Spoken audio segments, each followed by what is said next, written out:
Es wird Zeit mit Musik verwendet. Ich spiel für euch die 16er Bund. Die Herzeit Lieder aus früherer Zeit und manche Hodern sind schon vorbei. Das Wiener Lied geht sicher nicht verloren.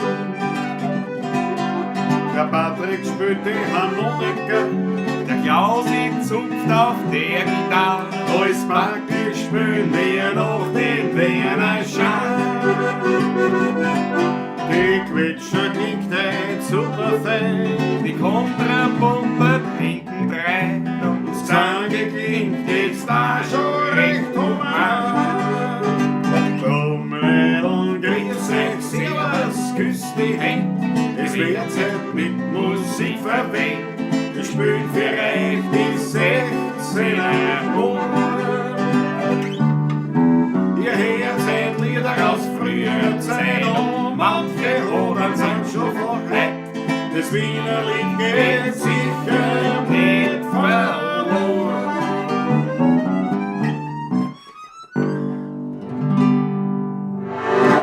Jawohl, grüß euch Gott zu einer neuen Ausgabe der 16er Buben Pawlatschen aus der Klause Klaus. Jawohl, grüß euch Gott, in der Bugenwelt willkommen. Ich meine, willkommen.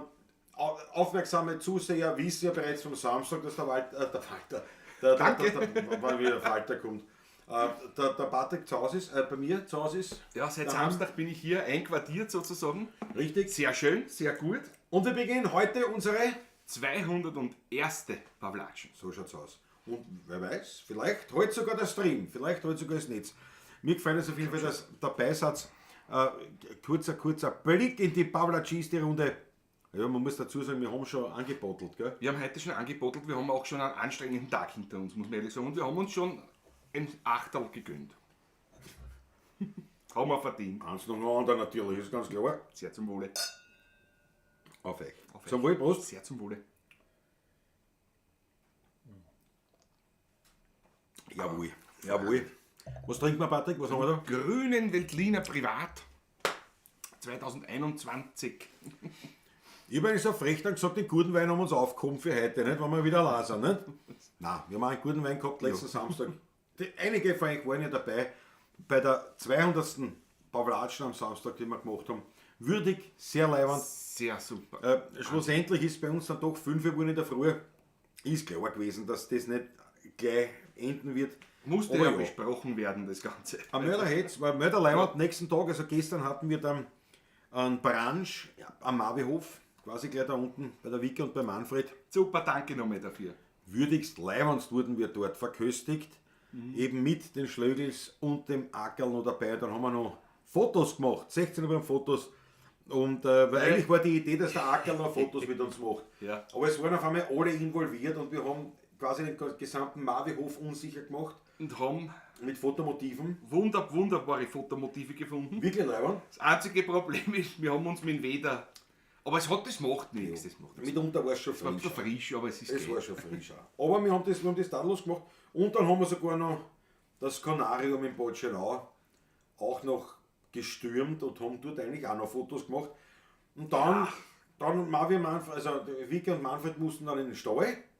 Wir haben uns dabei eigentlich wir sind heimgefahren eigentlich nur und haben die Instrumente heimgebracht, sagen wir so. haben ein bisschen plaudert Haben und wir Achtel getrunken und dann sind wir wieder die Mavis anholen und dann zum Wirten. Wie ist es? Also eigentlich, wie man sich den Sonntag einen vorstellt, schönen Sonntagabend Richtig. ausgegangen beim Wirten. bis zur Schön. Sperrstunde, das ist jetzt nicht spät, das war 10. Nicht einmal. Ja, also, Dann waren wir wieder daheim, haben uns gemütlich gemacht und sind aber doch nach Mitternacht erst. doch nach Mitternacht im Endeffekt, aber ganz gemütlich. Ein wunderschöner leibender Sonntag mit großer Freude. Und Dank nochmal an den Christoph Acker, der ist ja da im Chat, habe ich Super. gesehen. Und an die Principes. Unsere Daniela Schlögl und der Max Schlögl mit der Gitarre. Ich glaube, das war wirklich leibend. Ja, absolut. Und die dabei waren, Legendär, muss ich sagen. werden hoffentlich jetzt dann auch kundtun, wie es einer taugt hat im Chat. Naja, und heute haben wir brav geprobt. Wir haben brav geprobt, viele Dinge besprochen. Ja, also was wir was haben. immer so unsere Klausur Ende des Jahres. Nicht? und proben. Nicht? Und haben wir viel Und wir haben wirklich geprobt, also heute. Also, eigentlich bin ich ausgesungen und wir die sind Finger dann weh. eigentlich hundsmiert und ausgesungen und ausgespielt, aber nein, so schlimm ist es nicht. Aber Wir für sind euch. gut eingespielt. Für euch So sind kann wir man voll sagen. dabei. Für euch sind wir voll dabei. So, und jetzt kurz in den Chat rein. Der Alfred Rehberger ist da, jawohl. Spielt so einen Wiener Song, denkt an euch, seht an alle Bravlatschinger, liebe Grüße. Bitte bleibt so und nehmt mich in eure Familie auf. Na sicher, Adolf Rehberger. Das ist doch schon passiert. Seit mein Halt für 8.12. gehe ich ins AKH für Vorbereitung für einen neuen Motor. Bin selbst aus der Szene. Habt ihr Mail gesendet, aber seit Stütze, was? Für mich sitzt daheim und trinke auf euch ein Mail, weiß ich jetzt gar nicht. Übrigens, Mödling wartet auf euch. Joi, bravo! Jawohl. Mödling, da seid's dran. Ein Mail weiß ich jetzt gar nicht, aber auf jeden Fall. Gut, vielleicht ist jetzt vorher gerade auch mal möglich. Naja, jetzt habe ich gerade geschaut mich vor. Ne? Aber auf jeden Fall in Vorbereitungen für einen neuen Motor. Am 8.12. Ne? Ja, das ist bald. Ja, das heißt natürlich für alle Pavlachistingers, wir müssen eine rote Achtel reinhauen für den Adolf Rehberger, Gehen dass der neue wir. Motor zündet und leibend ist, dass alles gut geht. Und ja, die Gesundheit tatsächlich gewinnt. Alles Gute, Adolf Rehberger. Toi, toi, toi dafür. Wir freuen uns, dass du bei uns dabei bist und aktiv und natürlich, dass du wieder bald gesund wirst. Und ja, die Achteln werden für die eine haben. Werden für die eine Lena. Der Ludwig Sass ist da, Matthias Mariacher, die Patricia, jawohl, Matthias Gerold, Markus Volker. Da sind wir wieder, guten Abend miteinander, jawohl. Markus Volker, dich ganz persönlich ein herzliches Danke für deine überaus großzügigen Schmattes, den du uns zukommen hast lassen. Herzlichen Dank, Weltklasse. Ich danke dafür, ist Patrick natürlich auch. Danke, Sag auch na, selbstverständlich, Jawohl, danke. Ja. Ich hab schon, Was der? schon freundlichst genickt. Na, Markus. immerhin. Ja. Markus Volker, wirklich Weltklasse. Und auch für dein Video noch einmal danke, das war wirklich klasse. Hyper! Bärenstark. Schön. Jawohl. Ja. Jawohl. Der Peter Brachtl ist da. Servus Peter, ganz große Freude. Moment, unsere Princess of Dawn. Jawohl.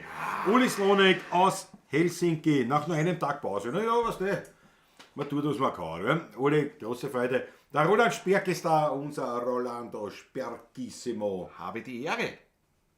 Außen, Weifel, Kapellmeister 981, Servus, großes Ohrbein, habe die Ehre. Sehr leid, dass du wieder dabei bist. Spaziergang, Christi gut, Megapamperten ist in der Haus. Dann ein Schlögel, da, haben wir gedacht, dass der beste Brentschi besser am Start. Mit dem Max, der hoffentlich diesmal jetzt keine Schnarchgeräusche, also Sägegeräusche neben der Couch von sich gibt. Der Maber ist am Start, die Susanne Moser, Christi Gott. Fritzl Stadtguss, unser Grand Senior, auch er dabei. Das Glasl mit einem Hängel grüßt der Glasl mit einem Stängel. Jawohl. Glasal mit einem Stängel heute. Prost.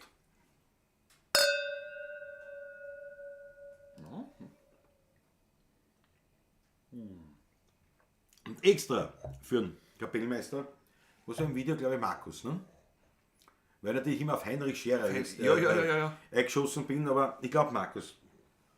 Den gleich zu Ehren. Den gleich zu Ehren für sein leibendes Video. Warte, ich muss erst umschneiden. Na, schnell um. Der macht einen Griff und hat schon, nicht? Ist eh nicht da, oder was haben wir das Video? Ein Glas mit einem Hängel und drin ein guter Wein. Daneben sie ein Segel und nicht verheiratet sein. Ein schöner Tanz am Schramme, nicht ihn oder dazu her. Dann kann ich mein Dame, weil da weiß ich den Text nicht, vor Freude ganz narrisch werden. Jawohl. Glas mit einem Jawohl. Henkel. Glas mit einem Henkel auf die Gache. Ich singe immer vor Freude ein Laberl werden. Ja, es gehört eh. Ist eh richtig. Ich hab den Text nicht ganz drauf gehabt, aber ja. Grüß sagt der Christoph Acker Drehflug. Wahnsinn, der Christoph Acker hat gestern mörderisch viele Fotos gemacht. Wahnsinn. Sag eine, Christoph Acker, wie viele Fotos du gemacht hast. Ich meine, natürlich wären nur ein Bruchteil davon was, aber schon wenn. Klar. Jawohl. Schaut die Chantal. Hallihallo und einen wunderschönen Abend aus der Steiermark von mir und Michi. Bravo, Michi. Grüß euch, meine Lieben. Du nicht extrem viel schaukeln, gell? Das muss man auch immer sagen. Vorsicht beim Schaukeln. Nicht extrem werden. Karin Albertine Priesterlich ist da, jawohl. die Maggie Burm, ihr seid einfach legendär. Wer sonst bringt sowas zusammen? Naja, wer sonst? Ne? Ich frage mich das auch oft, nicht? Aber es funktioniert. Das ist ein Wahnsinn. Der Gary 1.0 ist da ja wohl der Raffe, unser steirisches Urgestein. Servus. Ist gut. Hab leider nur die halbe Paulatschen geschafft. Matthias Gerold, macht dir nix. Macht dir nix. Ihr wird euch heute bloß einschenken, sagt der Christoph Acker. Ja, das stimmt. Ja. Das war wirklich, der Ackerl, der hat Meter gemacht. Ah, Wahnsinn. Lieber Christoph, also heute bin ich wieder dran, ich muss den Ofen betreuen, ich muss mich ums Wasser kümmern, um den Wein kümmern. Jetzt muss ich aber da ackeln, ja. Die Wurst habe ich aufschneiden müssen schon. Na, das ist halt heute so. Ja, Du gehst ab. Ja, das stimmt. Wir haben halt ein kleines Haushalt daher, weil wir eben wirklich dann vor lauter Spielen und dann vergessen zum Essen. Da haben wir gesagt, na gut, ist ja wurscht, wir sind sehr gewohnt während der Pavlatschen. Nicht? Also ihr, sagen wir so. Shooting war echte Hetze, sagt die Daniela. Ja, das stimmt wirklich wahr. Ja. Das hat wirklich viel, viel Freude gemacht und Spaß War gemacht. wirklich leibend. War wirklich leibend. Und ich glaube, auch das, was rausgekommen ist, Weltklasse. Der Michael Unger ist da, der Landtagsstürmer Markus, ohne Tickets natürlich. Servus, nicht Christi. wirklich. Was haben wir noch? Jawohl, da schauen schon die Achteln rein. Jawohl. Roland Sperg, wir können leider nicht live dabei sein. Wir konnten. Jubiläum, ja, ich weiß. Ich weiß. Wir hatten Charity-Event, Natascha ist heute im AKA, morgen ihre geplante OP.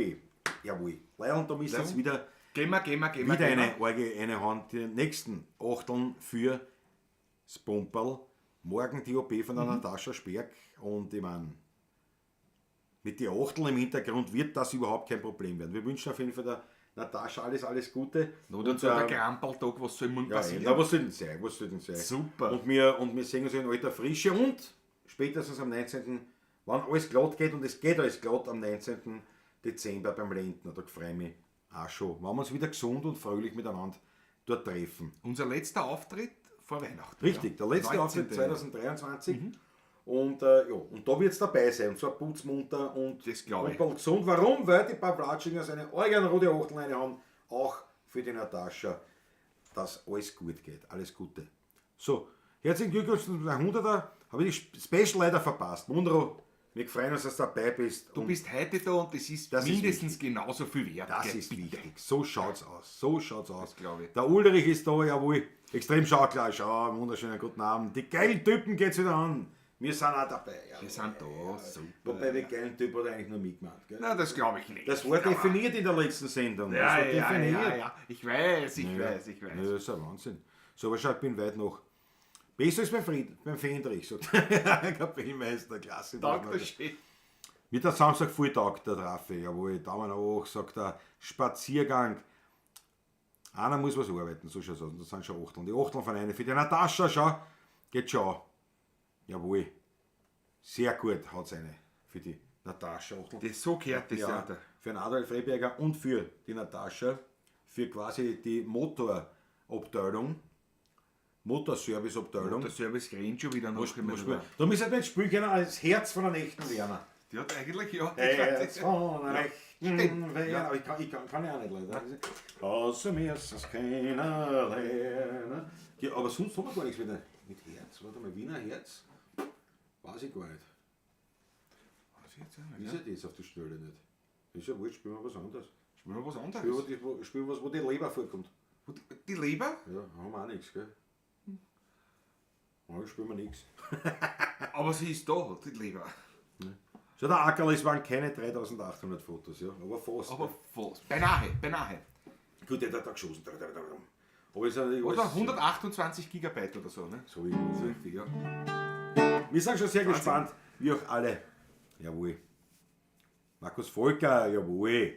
Markus, du schreibt schon wieder, da sind wir wieder. Guten Abend allerseits. Du hast schon gemeldet, oder nicht? Oder kommt das jetzt ein Steiner bei mir da? Aber ich hab dich vorher schon gesehen. Ja, wir haben die vorher gerade begrüßt. Ja. Ich sehe es auch gerade jetzt da noch einmal. Und ich hoffe, du hast gehört unseren Dank Dankworte. für deinen überaus großzügigen Schmattes. War wirklich leibend, Dankeschön. So, wo spielen wir jetzt?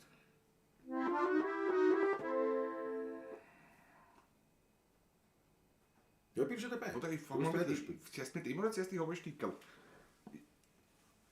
Na, fangen wir mit dem an, ne? Nachdem ich nicht weiß, um was geht, bin ich dabei. Was haben die Leute mal gemacht? Wir noch kein Weiber. Wir haben verbracht, was wird mir nicht klar. Da muss ja Fahrt gewesen sein und alles muss Start gewesen sein. Ohne Wein, ohne Wein, ohne Wein. Was haben die Leute einmal gemacht, so ohne Musik? Wir haben's die Nacht nur verbracht, bis in der Früh. Was kann denn gemütlicher sein, als wir am Musik ein Wein? Da schaut man in den Himmel hinein. Ich hab ein Stickerl altes Wein entdeckt, dort hat sich eine Gemütlichkeit versteckt.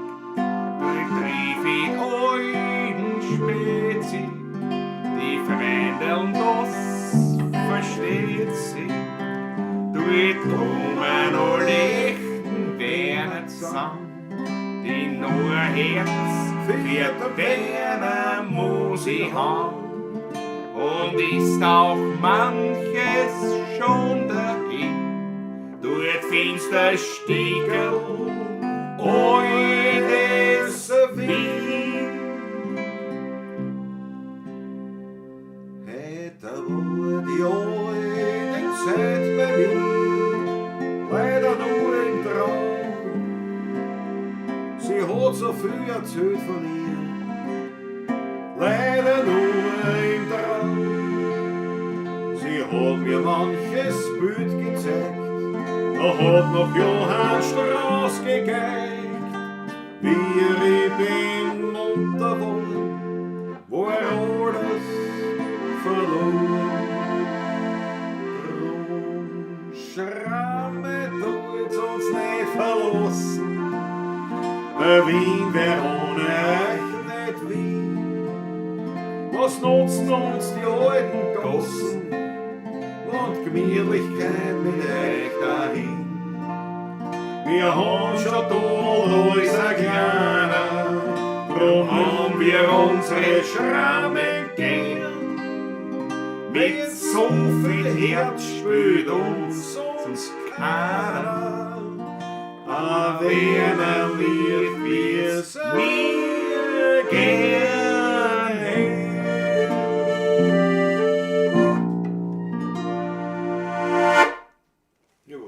Jawohl.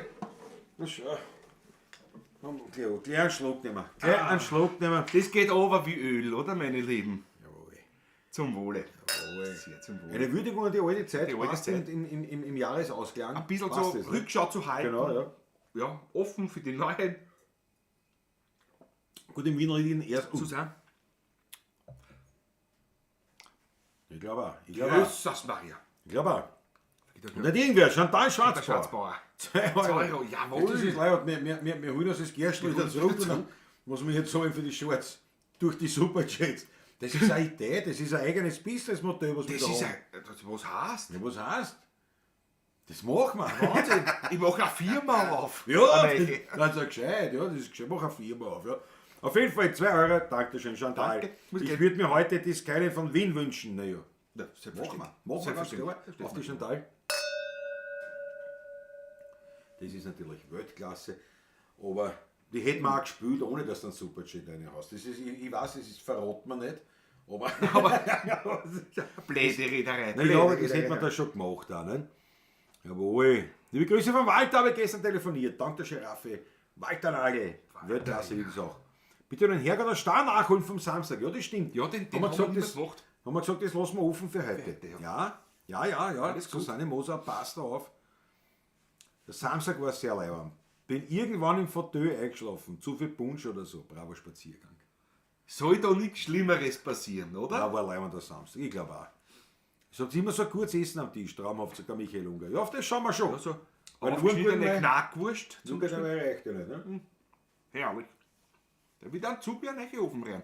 Ja? Muss bereit sein für die Skyline. Ich bin bereit. Dankeschön. Ui, ui, ui, ui, ui, ui. Wirtshausgeschichten, Seite 25 beim Hodener. Von wem? Beim Kam Hodener. das jetzt? Die Wirtshausgeschichten, vom Spaziergang. Also beim Blitzplan haben wir auch gesehen, in Jachenfeld. Ja, Da ich gibt es ja glaub, das ist- Remassuri oder so. Ja, ich glaube, das ist das.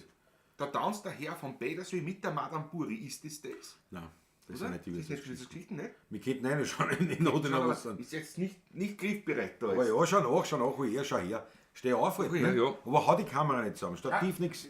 Vorsichtig, sehr vorsichtig. Jetzt kennen wir Chantal ihren Stundenlohn. Ich glaube, ich muss noch verhandeln. Christoph Acker, du bist ein bisschen. Was der?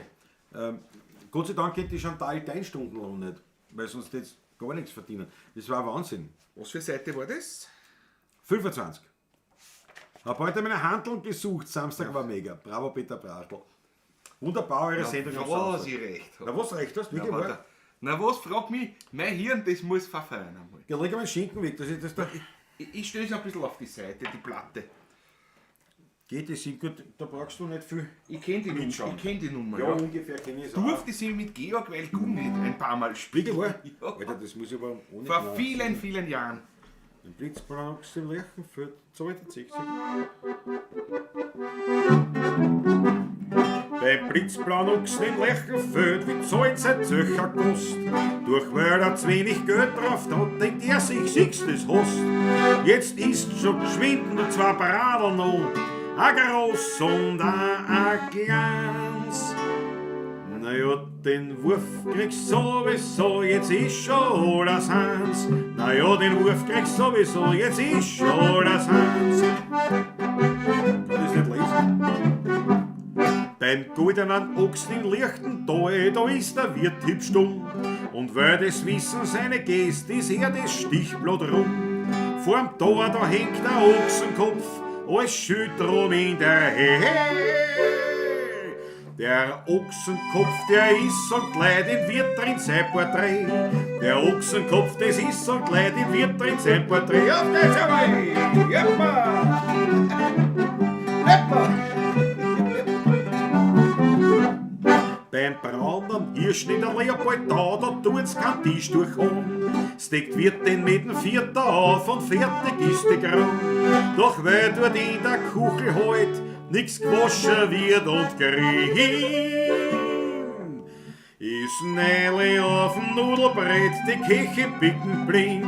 Ist Neile auf dem Nudelbrett, die Küche bicken blind. Hey!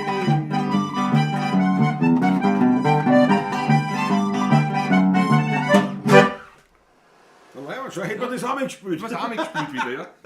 Nach vielen, vielen Gut, Jahren. Was haben Sie schon wieder oben? Die. Wieso? Harmonika. Ich mir gedacht, das war so eine schwierige Nummer, das ist anstrengend, so schnell. Also, na gut, Der schnell war es, das stimmt schon. Schnell war es. sollen wir wieder. Ja, du musst aufpassen, Bibo. Du musst vorsichtiger hantieren. Geht schon.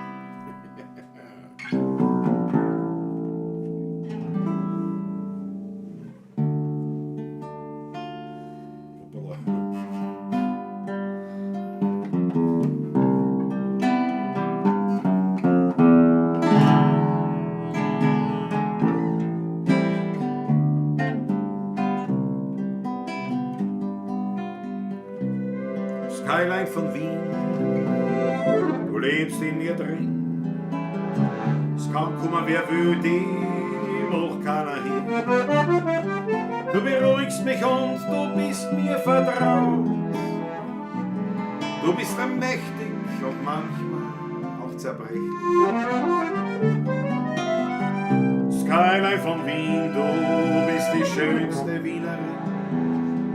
Den Neiden und Heuchlern hast du immer verziehen. Bin ich einmal fort, brauch ich kein Souvenir. Skyline von Wien, du lebst tief in mir.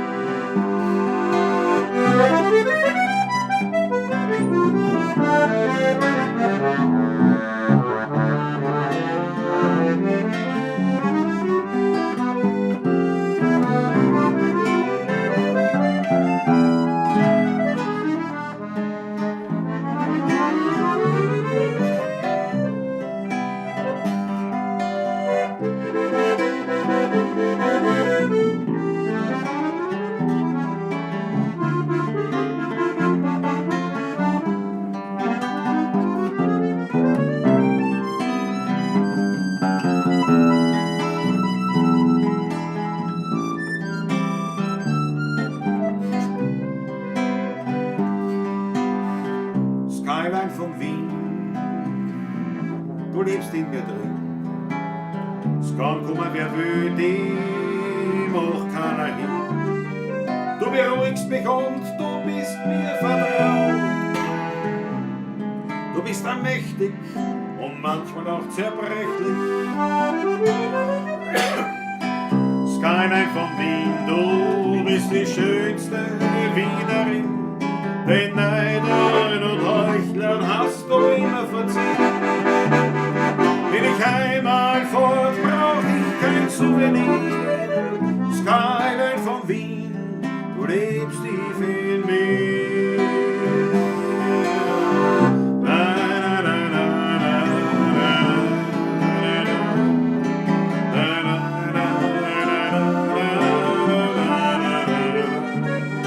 Bin ich einmal fort, brauch ich kein Souvenir. Skyline von Wien, du lebst tief in mir.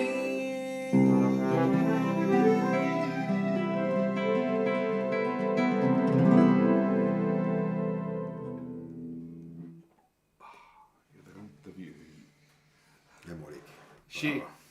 Danke Danke für diesen wunderbaren Wunsch, Chantal. Jawohl. Gerne erfüllt. So, mit Sehr, Freuden. sehr gerne. Mit Freuden gespielt und wir bekommen nicht nur Achtel von der Chantal, wir bekommen sogar Herzl. Schön. Also ich meine, Da muss ich sofort einen Schluck nehmen. ist alles dabei. Ein Schluck. Alles dabei. Prost, Schluck. Prost. Sehr Jesus, zum Wohle. ja. Ja, die sind nicht so schön, weil die anderen habe ich noch nicht angewaschen.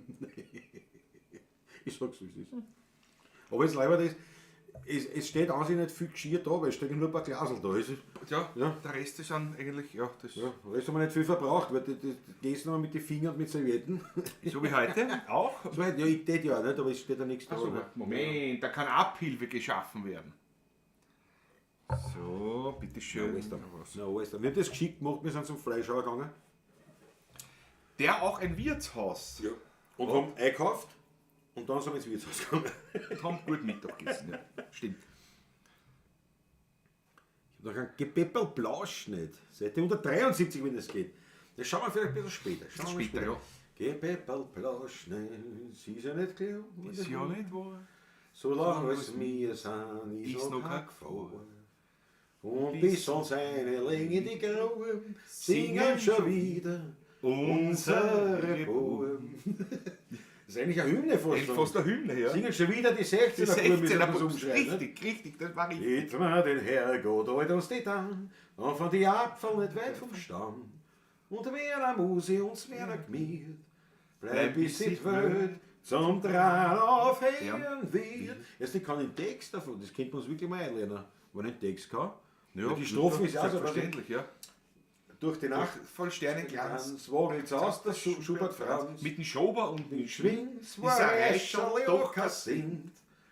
So, und der Schubert in sein Spitz dreht sich immer mehr in Hitz. sagt, fürs Wernerlied ist gehen, wenn ich einmal rauffahre. Und da sagst du, geh bei Blau. Ja, nein, das müssen wir uns anschauen. So, aber Spaziergang, das schauen wir uns einmal an, wenn wir es kennen. Spielen wir. Ja. Aber siehst du, das ist ein guter Hinweis gewesen, weil im Text scheinbar kann ich. Warum auch immer. Ich weiß es nicht, warum ich den Text kann. Ich habe das noch nie gespielt. Ich weiß nicht, warum ich den Text kann. Nein. Ja, mal maximal so vom Blau mal oben irgendwo. 25 Jahre eben, ja. Ja, aber das muss da, aber ja, vielleicht dann kann ich es von Turten wahrscheinlich, ja. Ich habe am Samstag auf meine 65 Zoll geschaut, bin immer noch schwerst beeindruckt von dem Oberarm der anwesenden Dame. Bravo, Peter Brachtl. Jawohl. Der war beeindruckt von unserer Principessa. Skyline von Wien, die neue 2-Euro-Oper, also 1000-mal besser als die 2-Groschen-Oper. Christoph Acker. Wirklich wahr. Deine Gedankengänge, die sind wirklich ganz was Besonderes. Also manchmal möchte ich in den Schirr reinschauen, ne? aber nur manchmal. Schau, der Spaziergang, ganz stolz. Übrigens, die Klampfe vom Klaus habe ich schon mal in die Finger gehabt. Ja? Beim Stippert, weil wir gar keinen Platz gehabt haben. Nicht. Und wenn irgendwas war, habe ich irgendwo, ich habe es ja nicht mehr. Nein, nicht Ich einmal getan irgendwo, nirgendwo hin. nicht einmal, ja, nicht einmal auf die Garderobe Na gehen, klar, gehen, na mit nix. dem voll. Aber der Spaziergang war zum Glück direkt in meiner Nähe. Und wenn ich dann gar irgendwie aufstand, habe ich ihm die Hand drucken dürfen. Der Walter Geit ist oft gesungen. Ja gut, da war ich was selten. Ne? Ja. Im Hodener sind einige gute Lieder drin. Ja, das wissen wir doch schon. Das wissen wir doch seit 40 Jahren. Aber was machen wir gleich? Ja. Ja gut, dass wir nicht wieder Machen wir vergessen. gleich. Ja, passt. Weil man die Susanne Moser ist da fleißigst, brav unterwegs und geduldig wartet sie auf die Wunscherfüllung der 16er Buben. Wir vertrösten sie für eine Pavlatsch auf die nächste. Nein, das geht nicht. Das geht Und haben wir gedacht, nicht, dass wir es heute wieder vergessen. Also Das geht nicht. speziell für die Susanne Moser, aber natürlich für alle, die diese Otterkringe, wie sagt man da, die geheime. Ich sage immer, es ist die insgeheime Hymne Otterkring. Insgeheim sagst du immer? Ja, oder? Insgeheim? Aber noch Eigentlich nicht ist gehört, die inoffizielle Hymne. Inoffiziell, So, das sagst du. inoffizielle Hymne. So. Nein, Du es ist, sagst was an. ich bin heute schon ein bisschen... Er ist ein bisschen deppert schon wieder heute, gell? Ja, deppert im Schädel. Heute mal schon wieder. Also im Schädel. Für lauter Noten. Und das war sehr lustig, weil wir uns irgendwas angeschaut und das haben wir gesagt, nein, das geht, das müssen wir in einer anderen Tonart machen. Ja.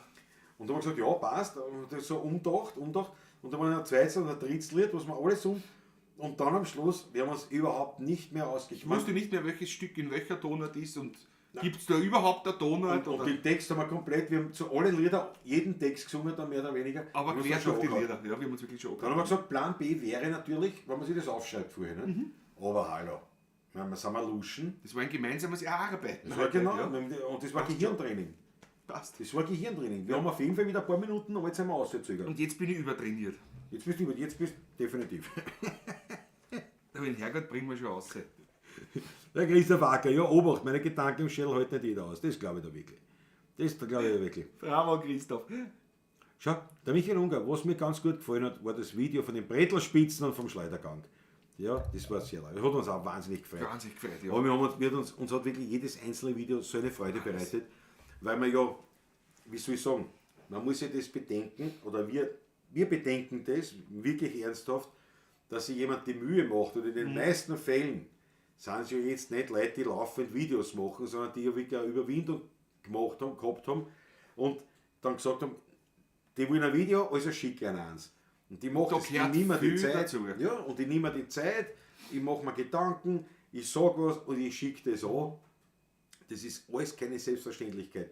Und das hat uns überhaupt mörderisch gefreut. Und natürlich, klar, wenn du so hast wie von den Bredlspitzen, ist es natürlich auch was ganz Tolles. Schleidergang, meine liebe Kollegen, aber eben auch Große Ehre, sowas, muss ich wirklich Scherer sagen. Musi, nicht der Markus Ja. und also wurscht, von jedem, nicht? Oder weil wir ihm vorher auch gesagt haben, der Markus Volker, der sich da wirklich was einfallen hat lassen mit dem Hyper, taugt mir irrsinnig. Spitze. Marvi Hof, also und. Es war eine Riesenfreude und ich kann euch jetzt schon versprechen, weil die Chantal zuschaut und die ja die Hocken haben wird, ich schicke ja alle diese Videos der Chantal und sie wird was draus machen. Und wir hoffen das Beste. Also es wird auf jeden Fall eine Art von Nachschau möglich sein. So, heute wieder dabei, All My Stuff. Die 200 habe ich gestern nachgeholt, hatte Samstag leider keine Zeit. Hauptsache du bist heute dabei. Trotzdem Leibwand sehr brav, kann ich nur sagen. Und jetzt die, nicht insgeheime, sondern die inoffizielle Hymne von Otterkring, extra für die Susanne Moser und für alle, die natürlich auf das stehen. In Herrgott Star. Für mich selber auch, mir gefällt es nämlich auch gut, Ja. weil meine Mutter ist wirklich in der Speckbachergassen aufgewachsen, die ersten Lebensjahre. Stimmt.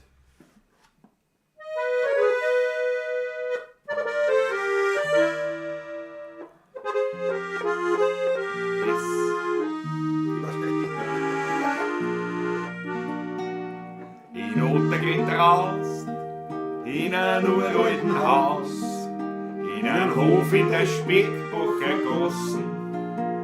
Da ist niemand ganz verstaubt, seiner Zierde beraubt. Ein Herrgott aus Stein ganz verlassen. Ich habe mich entdeckt und als Kind dort versteckt, mein Kitterl unter meine Stollen.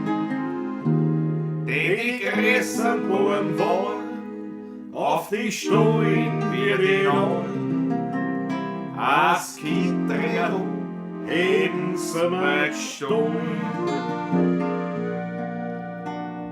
Herrgott aus Stein, du nur allein, hast mich als Bibel verstanden. Du hast mein Besitz immer beschützt, bist du der Freund dafür gestanden. Oft hab ich geweint und mich an die gelernt, denn Kindersorgen sind groß. Herrgott aus Stahl, du nur allein, du warst mein einziger Trost. Ja, das ist schon lang her, von dem Haus steht nix mehr. Und der Krieg hat sich verändert. Heut wird überall gebaut, alles alte zerhaut. Auch die Menschen, die haben sich geändert. Ich fahr öfters noch raus, denn meine Mutter wohnt raus. Und wir so hingehen zu ihm, da liegt ganz verlassen, zerschlagen auf der Straße, mein starrer Herrgott vor mir.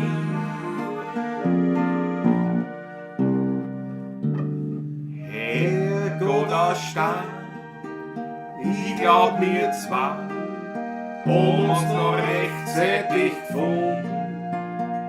Du hast mein Besitz immer beschützt, bin dir als Freund stets verbunden. Ich drück die Hand und bieg die Zahn, sind deine Schmerzen a groß. Herrgott aus Stahl, du nur allein, du bist mein einziger Trost.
Einmaliger Professor, einmalig. Ich danke dir. Das wäre gewährt. Wenn mir noch der Rock hängt von Johann Schrammel. Ich war nicht sicher, ob du es spielst, aber habe ich mir gedacht, weil ich wollte es hören. Ich wollte es eigentlich nicht spielen, ich bin Glas mit der linken Hand, Band rein, hat vielleicht gesagt, so tight. Wir haben unsere Sprache im Laufe der 30 Jahre. Ja, ich meine, wir verstehen uns nicht, aber der Klausi hat dann so gemacht. Das war der klar, ich spül's. Also übersetzt war das, ich will nicht gescheißen, du spürst das da. Ne? Sozusagen. So, endlich wieder gescheißen gesagt. Was sagst du jetzt da? Wie haben die Schere gebracht? So, fast eine Dreiviertelstunde Dreiviertelstunde dauert heute. dauert, Aber Wahnsinn das passt eigentlich, schon, ja. Das ist der Wasser, kommt man an Schluss. Das ist so schön, das Lied, sagt die Susanne Moser, ja. Traumhaft schön, auch Peter Brachtl. Johann Schramme sagt Spaziergang, ja. Franz Steininger, einmalig ist da, hat ein Smiley eine. Matthias Gerold hat die Badewanne eine, warum? Da muss der Ding da sein. Da ist der Pepe. Bin im Wohnzimmer, Josef Dadl im Wohnzimmer. Jawohl, Ui, da ist er. der Pepe, der Badewanne am Pepe ist da. Wildcat ist auch da. Schau, nein, Wildcat ist auch da.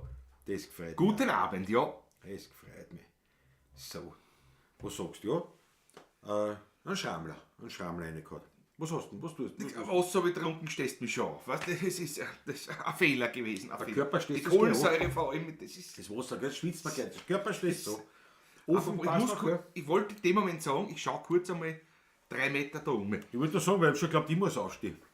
Nein, ich bin nicht der Ackerl heute. Ah ja, genau. Ui, Ist schon lau wieder, das ne? geht sich gerade noch aus. Worum geht es bei dem Lied heute? Darfst du streng sowas auch? Ja, sicher.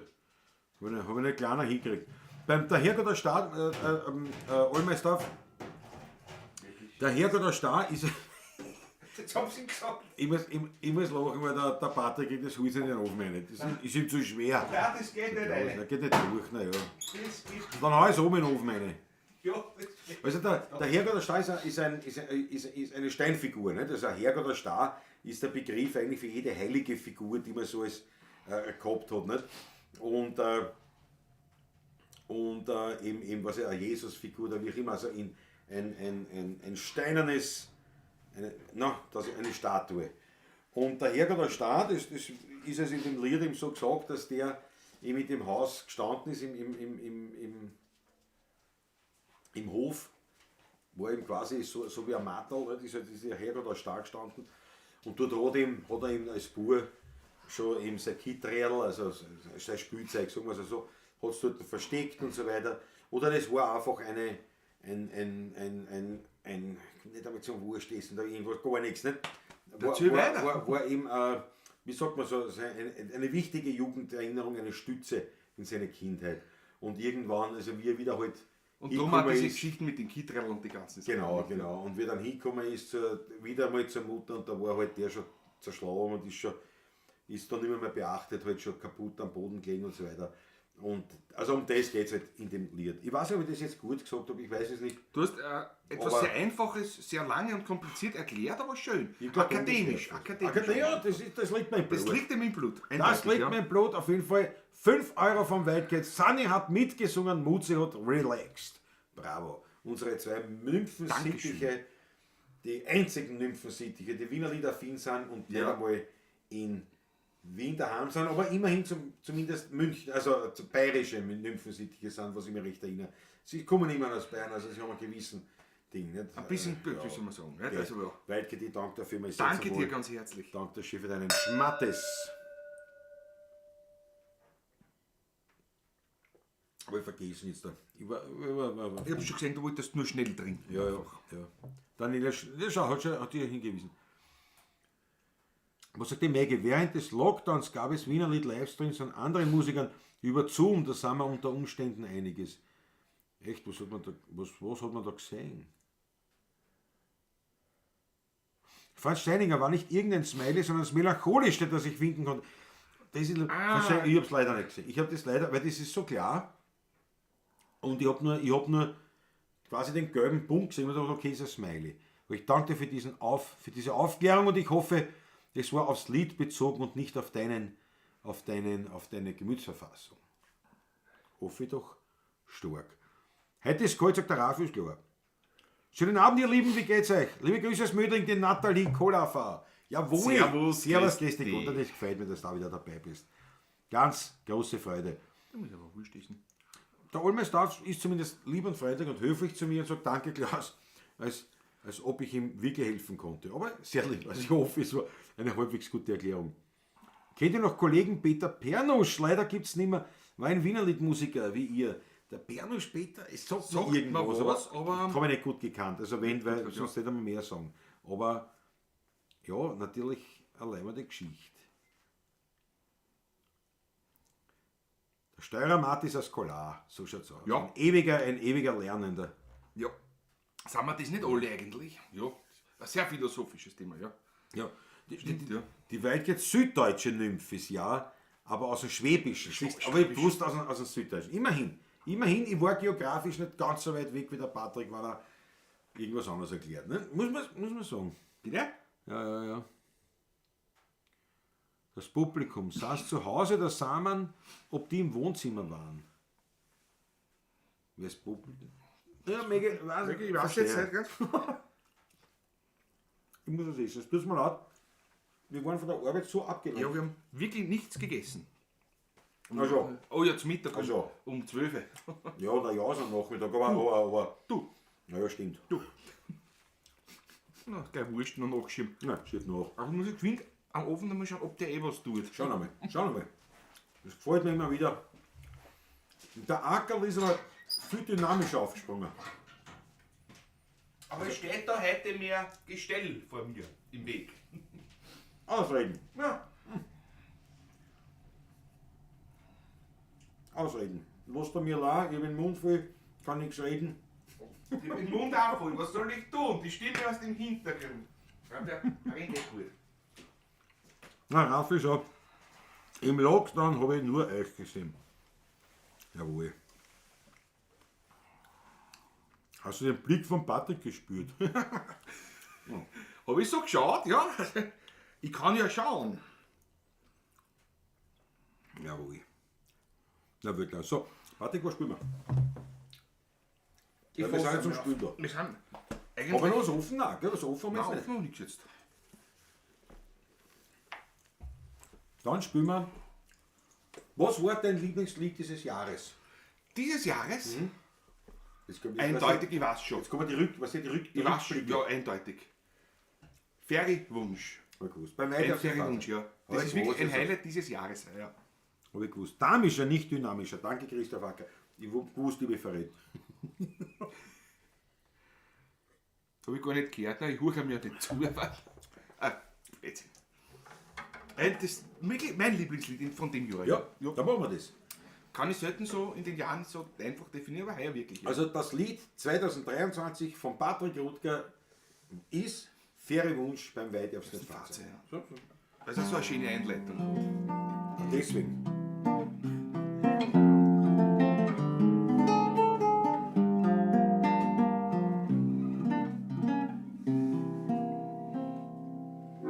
Beim Wein wirst nicht Fahrzeug, der Lied muss schön stark sein, sonst hast du nur die halbe Freiheit. Beim Plaudern muss lieb sein und beim Bussen ein Dieb sein. Tust das nicht, tut's das später einmal. Das Leben ist ein Hutschen, aber ja, am schnellsten verfliegt auf der glückliche Stunde. Darum darfst dir mal Fahrzeug, kommt das Glück, muss schön stark sein. Na, geh's an, weil sonst fliegt's da davon.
Ein Lied muss Skistand sein, sonst hast du die halbe befreit. Beim Blattern musst lieb sein und beim Busseln auch lieb sein. Tust das nicht, tust das später einmal leid. Das Leben ist ein Rutschen, einmal einmal am schnellsten verfliegt uns eine glückliche Stunde. Drum darf's niemals fad sein, kommt das Glück, muss schön stark sein. Noch ist aber sonst fliegt's davon.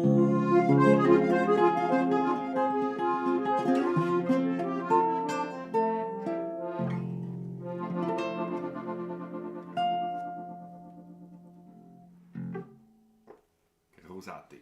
Einmalig. Einmalig eine schöne Nummer. Gefällt mir auch sehr. Ja, Gefällt mir auch sehr. definitiv. Ja. Mein Highlight des Jahres. Also Lieblingslied, ja. Ja, ist wirklich, also von mir auch. Definitiv eines der Lieblingslieder, das muss ich mir anders dann aussuchen. Muss ich noch Kann überlegen. aber auch das Gleiche sein, natürlich. Es Ja, ich kann nicht kommt nochmal spielen. selten oft Ja. bei uns vor. Also. Ich möchte nicht nochmal spielen, ich will nicht nochmal spielen. Der Christoph ist auch noch etwas jünger, hat die Daniela gesagt. Das stimmt natürlich. Man sieht Das es stimmt. aber stimmt, es ist ja stimmt, so. Stimmt. War das jetzt ein Kompliment? Für Nicht, nicht für den Christoph, sagen wir es so. Naja. Ja, wir zwei, Christoph, wir zwei kennen das schon, oder? Okay. Locker. Also es gab Wiener Lied Livestream im Publikum im Zoom-Meeting. Ich verstehe, da hat man sich zugeschaltet, oder was das Zoom wirklich war. Wiener Lied Livestream, wer hat das gemacht? Weiß ich gar nicht. Nur noch 2 Ballatschen bis Weihnachten, ja, das ist ja so. Das stimmt allmählich Stimmt. auf, ja. Das liegt in der Natur der Sache. Ja, ja. Dann haben wir es geschaut, wer das Wiener Lied erfunden, ja. Ich bin immer in der Badwanne, sagt der Josef Adler einmalig. So seine Moser, ich bin wieder dabei. Mein Handy ist angestürzt, hab erst mal ein bisschen laden müssen, hab's übersehen. Jesus, na. Aber Hauptsache, es funktioniert. Jesus, Marian, Das ist Josef, gut. das Handy. Das ist gut. Weihnachten, ein guter Hinweis. Ja. Weihnachten Ist einmal was. ist einmal was. Am 25. Dezember wäre der Montag dann. Und da machen wir Kapperplatschen. Da machen wir Kapper, weil wir das ist Weihnachten. Ja, ein bisschen ein Ding müssen wir schon haben, aber wir werden schon ein kleines Video, also keine Fake-Pablatschen, aber ein kleines Video werden wir online stellen, das dann eben am 25. um 20.15 Uhr online gehen wird, aller Voraussicht nach. Ansonsten machen wir da keine Pablatschen, die dürfen wir ausfallen lassen, weil wir am 25. Dezember brauchen wir mehr. Am Christtag muss man nicht eine Pablatschen machen und ich meine, ja. Nicht? Also, das ist einfach so. Punkt, Ausschluss. Was machen wir im 1. Jänner? Basta. Da geht es natürlich gleich wieder weiter. Weil das heißt, wir sind vorher, ich glaube, das ist der 18. ist der letzte, richtig? Ja. Der 18. Dezember ist dann die letzte Pavlatschen in diesem Jahr, also die Ja. übernächste. Die übernächste. Die übernächste, ja, die übernächste. Und dann am 1. Dezember, Jänner. Entschuldigung, am 1. Jänner bin ich da, wird die erste Pavlatschen im neuen Jahr sein. Und ja, da sind wir natürlich wieder voll dabei. Ausgeschlafen, fit, wahrscheinlich. Am 1. Jänner? Ja, Glaubst naja, weiß ich. dass wir am 1. Jänner fit sein? Ja, sicher, warum nicht? Neujahrstag? Naja, warum Nur und? sicher was. Da werden wir drei schauen. Wieso? Ich mache nichts zu Silvester. Na, ich schon, bin eingeladen. Naja, dann halt der Rest An drei Baustellen. Naja, da kann ich nichts. Weil aber da wird gefeiert, dass die Funken spritzen. Ne? Wirklich wahr? Nein, da hörst du auf. Na nix, am 31. ich mit meinem Munkelein machen wir es gemütlich. Wenn wir gehen kann, verschlafen um Mitternacht nicht. Da schauen wir an, wenn ein schönes Wetter ist, also schön, wenn es klar ist, stellen wir es auf die Bei Terrassen. uns ganz nach dem Motto, Schau die runter. Kappel wird geschissen, heute wird geschossen. Bravo. Das ist so, Na, nicht schlecht. Silvester einmal, gehen wir. Wie auch immer. Na, für uns ist immer Silvester ist eigentlich der 1. Dezember, 1. Jänner, dann am 11. oder halb 12. wann es ist das Neujahrskonzert. Das schauen wir da, da machen wir uns immer einen guten Brunch und da schauen wir gemütlich das Das Neujahrskonzert. ist Pflicht bei mir. Ja. Bei mir auch, absolut. Und das, immer. das genießt man in vollen Zügen. Und das ist eigentlich unser wirkliches Silvester. Also das andere Silvester, Bei uns persönlich ein Schmäh mehr bei uns, wir feiern ein bisschen, aber nicht mehr als zum Beispiel am Samstag. Nicht? Also, nein, nicht also mehr. Also nicht mehr ganz gemütlich. Ja. Naja, jedenfalls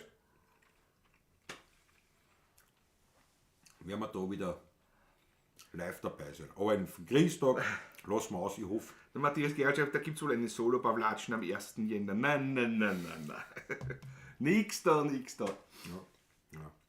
Du willst jetzt zusammenreißen? Ich werde mir in Ruhe das Neujahrskonzert zu Hause anschauen und dann werde ich mich schon langsam auf den Weg Du bist auf den Weg machen, ja. Ja. Gott sei Dank schaut der Christoph Acker nicht so aus, wie er sich fühlt. Ja, das können wir aber für uns auch sagen. Gibt es eigentlich Wiener Weihnachtslieder? Mir fällt gerade keines ein. Nein, von Steininger gibt es keine. Definitiv nein, es ist, gibt nichts. Ich meine, es gibt neuere Kompositionen, was im Laufe der letzten 20 Jahre entstanden sind, hat man ein paar Sachen probiert zu komponieren. Also insofern, aber also traditionell, im traditionellen Sinn, sind in Wien die Weihnachtslieder gesungen, die man im ganzen deutschsprachigen Raum singt. So kann man das auf den Punkt bringen eigentlich, ja. Ich wäre immer gleich zurechtgewiesen von manchen Kollegen, die sagen, freilich, ich habe es geschrieben und der hat es geschrieben. Ja, aber das ist jetzt, die haben Weihnachtslieder geschrieben, also ein weihnachtliches Thema, weil es keine Weihnachtslieder gibt. Ja. Und das ist für das, also ich behaupte nach wie vor, jetzt bis halt auf ein paar neue Kompositionen, die gemacht worden sind, weil sie sich gedacht haben, also es gibt ja keine mit Weihnachtsbezug, also schreiben wir eins, das ist aber für mich wenig Grund, es wirklich als solches zu erkennen oder zu respektieren oder akzeptieren. Und daher, ich sage nach wie vor, es gibt eben keine Wiener Lieder, die Weihnachtslieder sind. Gibt's nicht. So. Lass dir nicht Pavlatsch mit künstlicher Intelligenz machen. Nein. Die K1 sind wir selbst. Da muss ja die Musik machen. Gibt es einen Solo-Pavlatschen? Das glaube ich nicht. Das hast du schon gesagt. Nein. Ich schaue nur das letzte Stück vom Neujahrskonzert, weil du boschen willst, ne? Das ist ganz klar. Josef Dadler geht schlafen. Gute Nacht bis Montag. Gute Nacht. Das war ein kurzes Vergnügen. Kommt einer, haut sich in die Badwanne, Wohnzimmer, geht schlafen und kommt nächsten Montag wieder. Bravo Pepe, jawohl. So, Patrick, schon mal über eine Gleitsichtbrille nachgedacht. Tja, danke, aber das ist leider, ich hab 4 verschiedene Brillen zu Hause und ich habe einen Schaden des Sehnervs und das Gesichtsfeld ist alles, was unter 1 Meter ist, bei mir eingeschränkt. Dadurch mache ich das so. Alles, was über 1 Meter weiter weg ist, geht normal, aber das kannst du mit einer Brille leider nicht ausgleichen. Reden wir von schöneren Dingen. Aber du kannst es ja machen mit der Armlänge, wenigstens. Ich komme nicht weit. Nur dann ist es schon so klar wieder, dass ich es auch wieder nicht sehe. Ja, aber da kommst du wenigstens weiter, nicht? Ich komme nicht weit. Ja. Mit meinen kurzen. Stimmt, ja. Aber es nutzt nichts, ja. Ein Sehfehler, der so nicht korrigierbar ist. Auf jeden Fall, Maggie, wir werden uns wieder nicht sehen, weil in der Zeit, wo du in Wien bist, bin ich definitiv nicht in Wien. Da bin ich bei mir in der Klause. Das ist mein einziger Urlaub, den ich habe. Das ist von uns beiden eigentlich die einzige Ruhezeit. Also Urlaub. So immer im Jahr, ja. Weil da spielen wir 2-3 Wochen am Stück nicht. 2 Wochen immer so ungefähr, ja. Genau. Und das genieße ich total. Das ist der einzige, da bin ich da. Am 1. komme ich.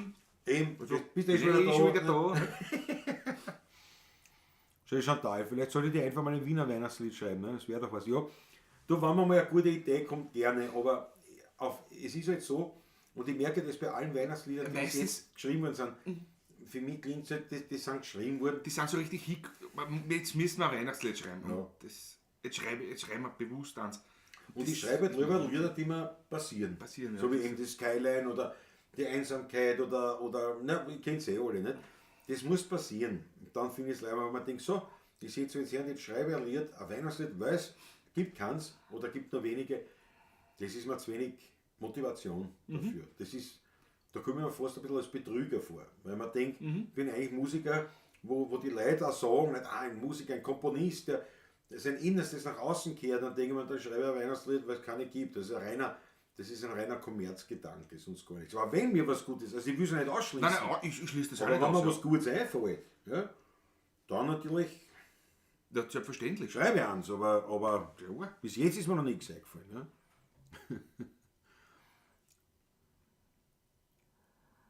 Schau, die Nathalie Kohlhofer, Adi Rehberger und ich haben euch für heuer wohl 20 Euro gesendet. Jawohl, danke vielmals. Da hau ich gleich den Schmattes Reminder rein. Wunderbar. Danke schön, jawohl. Ganz leibend. Schausaugert mit einem Wort. Ja, genau, so kann Ja, so kann man das sagen. Ja, operativ kann man da auch nichts machen.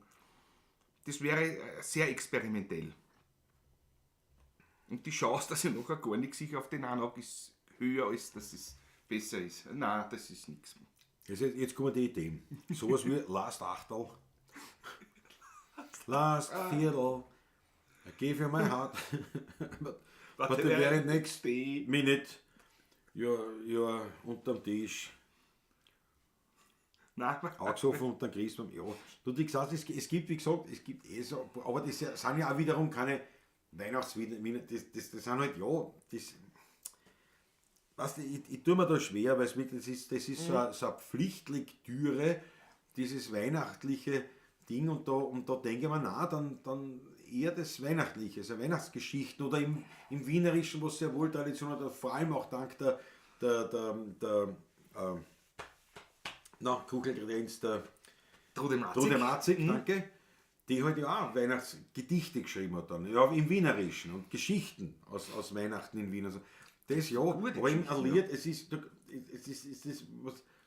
Und wenn dann einer ein Wienerlied schreibt, wo die Schellen vom Rudolf, also vom Schlitten, vom Rentierschlitten, dem gehört gerne aufgelegt. Die Rentiere sind in Wien sehr spärlich anzutreffen. Ja. Nicht? Zum Beispiel. Es ist, Muss man auf Wienerisch lesen. Letzte Weihnacht ist ein Jahr her. Ich gab dir mein Herz. Jetzt willst du es nicht mehr. Diesmal das schwöre ich dir, da schenke ich es einen besseren. Das grüßt es auf Deutsch, auf Wienerisch. Ja. Matthias Mariache, ja. Wäre eine Idee. Nur weil ich das Spiel strafen sie uns wieder an mit Urheberrecht. Du den Text drinnen. Also Schmattes, ich danke euch herzlich. Danke. Wenn ihr über Da muss ich sofort einen Schluck nehmen. virtuellen Hut was umwachsen lässt, in jeder Größenordnung, jeder Betrag ist uns herzlich willkommen. Wir freuen uns über alles. Und ja, damit genug Hinweis auf das Monetäre. Bleibst du, es kann ja schlecht, da wäre mit den Augen. Deine Begabung ist in den Fingern. Danke, Spaziergang. Ja, stimmt. Christoph, Dackel. Ja. Ja, Der vierte heilige Dreikönig. Ja, das ist genau, das war ja tschechisch. Das ist ja eine tschechisch. gute Geschichte, ja. Die gefällt mir sehr. Die kann ich mir jedes Jahr wieder durchlesen oder auch irgendwo. Ist immer wieder gut. Jedes Jahr immer Ja. am 6. Aber ich sage, das sind so gut, ja. Geschichten, ja. Und so, aber im Wienerlied, wenn du jetzt nimmst, das Wienerlied als auch musikalischen Aspekt, ich meine, weil wenn man jetzt nur vom Text redet, na klar, kannst du einen Text schreiben, der im Wien einen Weihnachtsbezug hat. Aber wenn du jetzt ein Wienerlied als Wienerlied spielst, wie gesagt, also sollte mir mal eine wirkliche Eingebung kommen diesbezüglich, dann mache ich es gern. Alles andere wäre für mich eine reine, ja, das jetzt kannst du nicht einmal sagen, in unserem Fall eine monetäre Überlegung oder finanzielle oder eine Business-Überlegung, aber so ähnlich quasi. Das mache ich nur, weil man denkt, das wollen die Leute hören oder das wollen wir jetzt machen, da gibt es wenig, oder da kommt die Zeit, da könnt ihr das verkaufen. Nein, das interessiert mich nicht. Und sehr oft geht dieser Schuss auch nach hinten los. Fast Man immer. macht dann was und dann es wird dann nichts. Also Fast immer. ist so. Ich gehe eine Flasche Wein holen. Schön Wein. Heißt ja Weihnachten, ja Also soll man Wein achten, das stimmt schon. Dann ist Löwe, immer eine Idee. Wo ist denn du in Wein? Ist der falsche Schalter gewesen. Ich habe gar nicht aufgehört, ich brauche kein Licht. Ne? Ach so, ist blind durchgegangen. Ich verstehe. So, ich tue da eine fressen, gell, das ist unhöflich. Aber gleich. Ja, so gierig auch noch, gell? So gierig. Aber wirklich, ich habe einen Hunger. Ich verstehe es nicht. Im Prinzip kannst du sagen, seit 3 Tagen machen nichts anderes als reinfressen. Soll ich einen Stock höher auch schon zu Doch machen? habe ich Hunger. Ist schon beim nächsten Mal. Musst du wissen. Beim nächsten Mal. Bitteschön. Danke. Ludwig Saas, Schmattes ist am Weg. Danke, Ludwig. Danke dir. Danke dir ganz herzlich. Jedenfalls, Dankeschön. Bitte. Dass der Strager essen ist. Ich bin so unhöflich. Ich bin so unhöflich, ich gehe mir manchmal selber am Arsch, wie unhöflich dass ich bin. Also, vor allem, weil ich so schau, was da schwindet, ich aß bis jetzt 2 Platterl vom Schinken. So wie gescheit jetzt auf einmal redet, ich aß. Es waren 30 Decker, ich glaube 5 Decker sind noch da. Erstens waren es 25 Decker, das sind sicher Ah, noch 10 drum, Decker. drum. Lieber Kollege, sehr zum Wohle. Und auf den Ludwig und für Prost, alle danke. Danke Danke euch. Jawohl. Ist nur das nicht vom Fleisch fällt. Michael Unger, danke, der Ja, schaut die auf mich. Sorgen habe ich, ne? Ja. Ja. Prost. Du. Sollen wir nicht wieder? Und den Ohren nicht mehr. Wirklich ein gutes Treffall. Wirklich ein sehr, sehr gutes Treffall. Naja, wir sind zum Arbeiten da. Ne? Ja, und das wollte ich noch sagen. Oder wollte ich euch noch bitten. Also quasi, ich meine, obwohl ich es ja nicht ändern will, aber ob ihr hoffentlich uns nicht gram seid, wenn wir eben am 25. die Pavlatscha tatsächlich ausfallen lassen. Wie gesagt, im Idealfall ein kurzes Video. Also nicht wieder Fake Pavlatscha, wobei was weiß man. Was weiß man, was entsteht, aber Zumindest, ist zumindest ein kurzes, dezentes die Video. Weihnachtsgrüße sozusagen Genau, von uns. genau. Das werden wir schon machen, aber keinen Livestream, weil ich glaube, es ist wirklich, es ziemt sich nicht. Nein, es ist wirklich, weil es wirklich die Feiertage sind. Außerdem Und das ist Ganze es am 27. macht man, kann man sehr Pavlatschen. So. Ja, und eben genau, also, nicht? Also mit 27 war schon die, was- aber 25, nein, da haben wir was da Da sind noch Familie bei mir zusammen. Da gehen wir Mittagessen.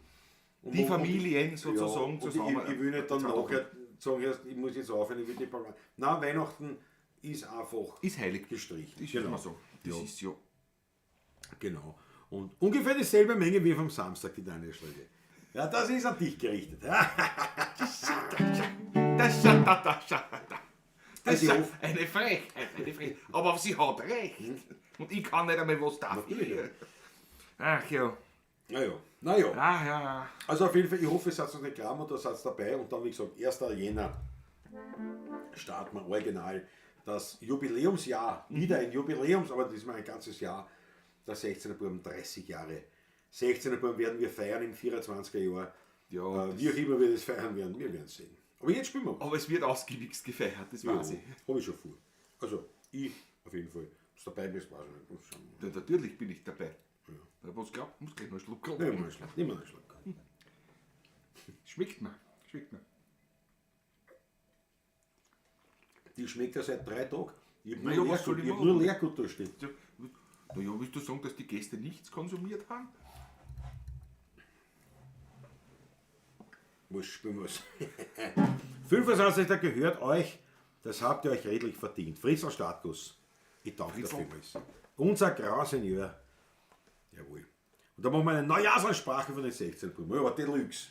Ja, Da machen wir gleich XL. bring uns nicht auf Gedanken. So, jetzt muss ich eigentlich überlegen, was war mein Lied. Also bei mir war es Was war's, auch. ja? Mein Lied 2023 war eigentlich auch.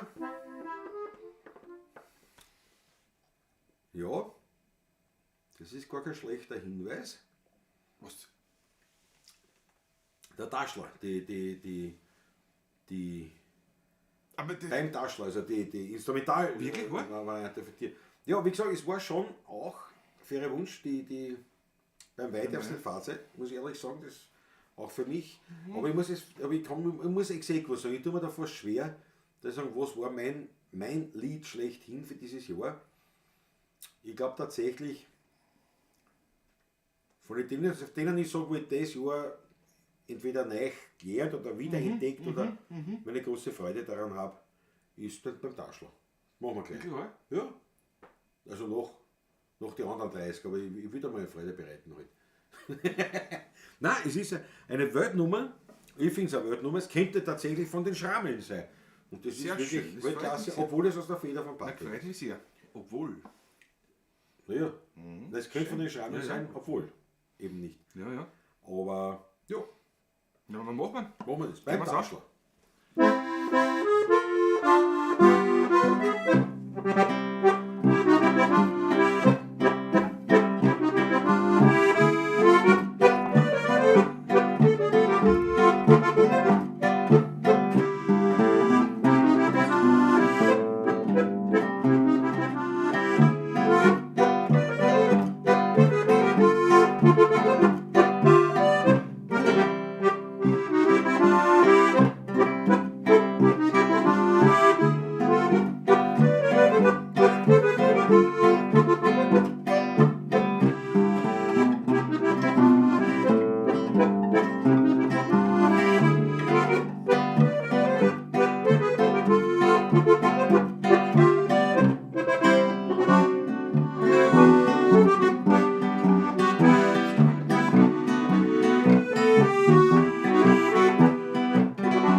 Puff, zack, bumm. Und zack, beim Taschler. Der Arschler. Weltnummer. Ich finde eine Weltnummer. Freut mich sehr.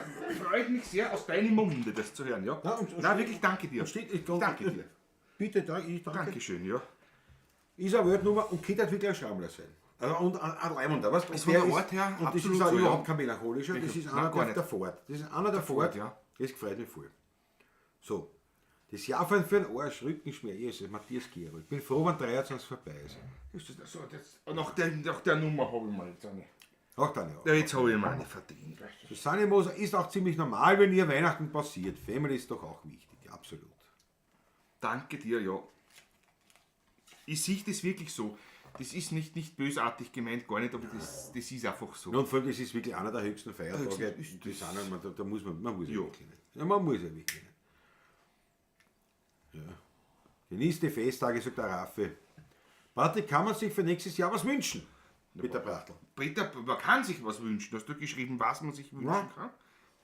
Peter, mein lieber Peter, was wünschst du dir? Wünsch dir was. Wünschen kann man sich alles. Sag ich immer. Das hat der Großvater schon gesagt. Ne? Weil da wünschen kannst du alles. Ne? Und ich habe mir leicht, weil er hat nur dir angeredet. Wünsch dir was von Patrick? Ja, Wünsch dir gar was. nicht. Ja, das habe ich nicht gesagt. Ich habe gesagt, wünschen kann man sich alles. Das sage ich. Jetzt bin ich gespannt. Peter Brachtel, Bin sehr gespannt. Wir sind eine Partie. Hm? Der eine raucht, der andere Der andere isst. Oh, das macht nichts heute. Du, bist ein entspannter Montagabend. Ne? Was? Ja, eh war. Wie der Josef Tatl ist ja in der Bodybank, der ist schon schlafen Der ist schon gegangen. schlafen, und so. Und so. Der schlaft jetzt bis Montag. Und der ist am Montag wieder. So schaut er mal nicht aus eigentlich. Ich kenne ihn ja auch persönlich in der Zwischenzeit. Was war's noch? Was war's noch von Pepe? Wird man sich Peter Brachtel. Achso, die Tiroler Burmpolka. Ja, mach ich da. Auf der steirischen aber. Mach mal. Mach mal Legende. nächstes Jahr. Schürzenjäger haben sie auch gespielt. Ja, ich spiele dazu. Jawohl, mach ich da. Haben wir schon. Versprochen. Uje. Uje. Ist schon versprochen. Na gut. Die habe ich sogar schon gespielt, also in meiner Jugendzeit. Ja. Mit meinem Großvater gemeinsam auf der steirischen, ja. Hat der Patrick die Steirische noch da stehen? Vor der Spaziergang? Ja, Dann müssen klare Antwort, ne? Müssen wir ihn machen. Ich erhebe mich sofort. Hol mir die Steirische. Weichkeit hat die Achtelleine. Jawohl. Es tut mir leid, ich weiß nicht, warum ich so einen Hunger habe. Du hast schon das ganze Wochenende einen Hunger. Also Und über die Theorie, das ist aufgrund der Temperatur. ja, der Weil es so kalt ist und der Körper sofort fängt er an. schaltet um, vor allem das Hirn schaltet um, da braucht man mehr Kalorien, Das ist meine Theorie. um die Wärme zu erhalten mehr. Ne? Und deswegen habe ich Hunger. Die Fettpölster aufzubauen, nicht? Dass man nicht so leicht auskühlt. Ne? Ja, ist Ja, so. das ist Das meine Theorie. das wird so sein. Peter Brachtel, Dankeschön. Ja, Spielen wir schon machen wir. Tiroler Burmpolka machen wir nächstes Jahr. Jawohl. Schmur schon was, man kann nur eine. Das ist Ja, ja, instrumental. ja, dann spielen wir instrumental. Ja, das. Da kann ich aber nicht rauchen, weißt du? Das ist ja. das nächste Problem. Das ist wie früher, weißt du? Beim Schmiedhansel. Das ist nicht bedacht. Habe ich nicht bedacht jetzt da. Der Luxrudi hat 2 Packungen Zigaretten verraucht. Im Aschenbecher. Im Aschenbecher. Eine hat er wirklich geraucht, glaube ich, ganz gut. Der Klaus hat die Löffel. Ja. Ja, jetzt machen wir so, damit den Löffel. Und ich runtergegessen habe. Machen wir so ein Stückchen, so eine Gemeinschaftsproduktion von meinem Großvater und von Ja. mir. Eigentlich Ja. war das meine erste Komposition eigentlich.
Einmalig.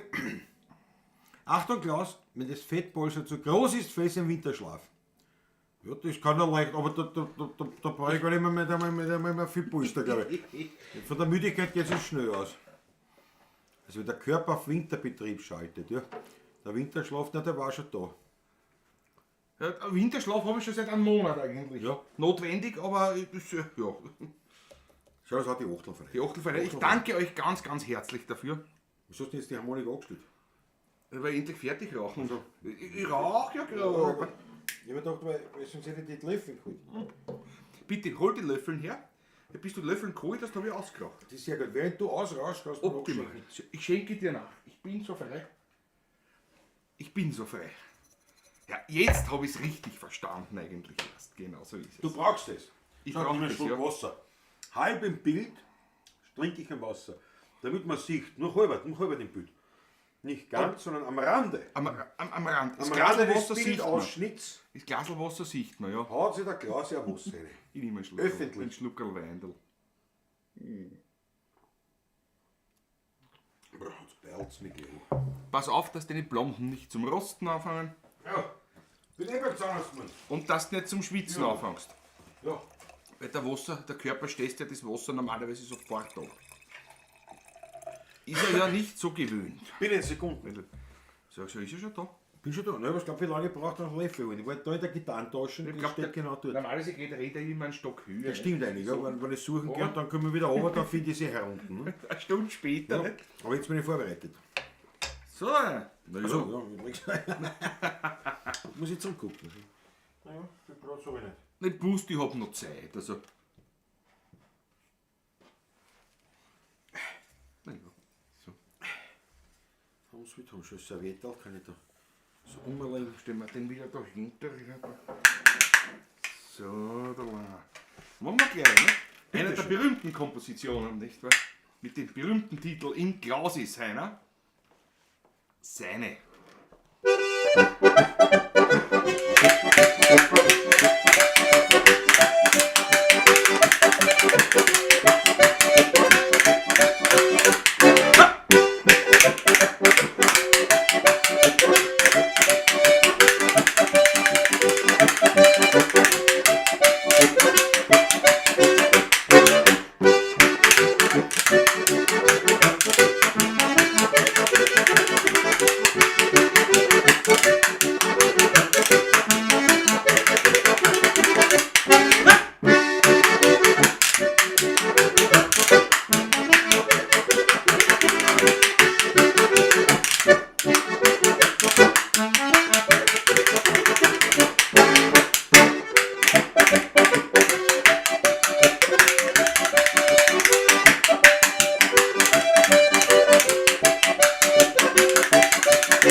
Jawohl, und jetzt hat sie meine original rote Achtel für den Glas eine. Bewundernswert, der Mann mit dem natürlichen Trommelfell. Hervorragend. Kriegst du noch? Ui. Nimm einen Schluck, aber bitte geschwind. So hilf! Geschwind. So hilf!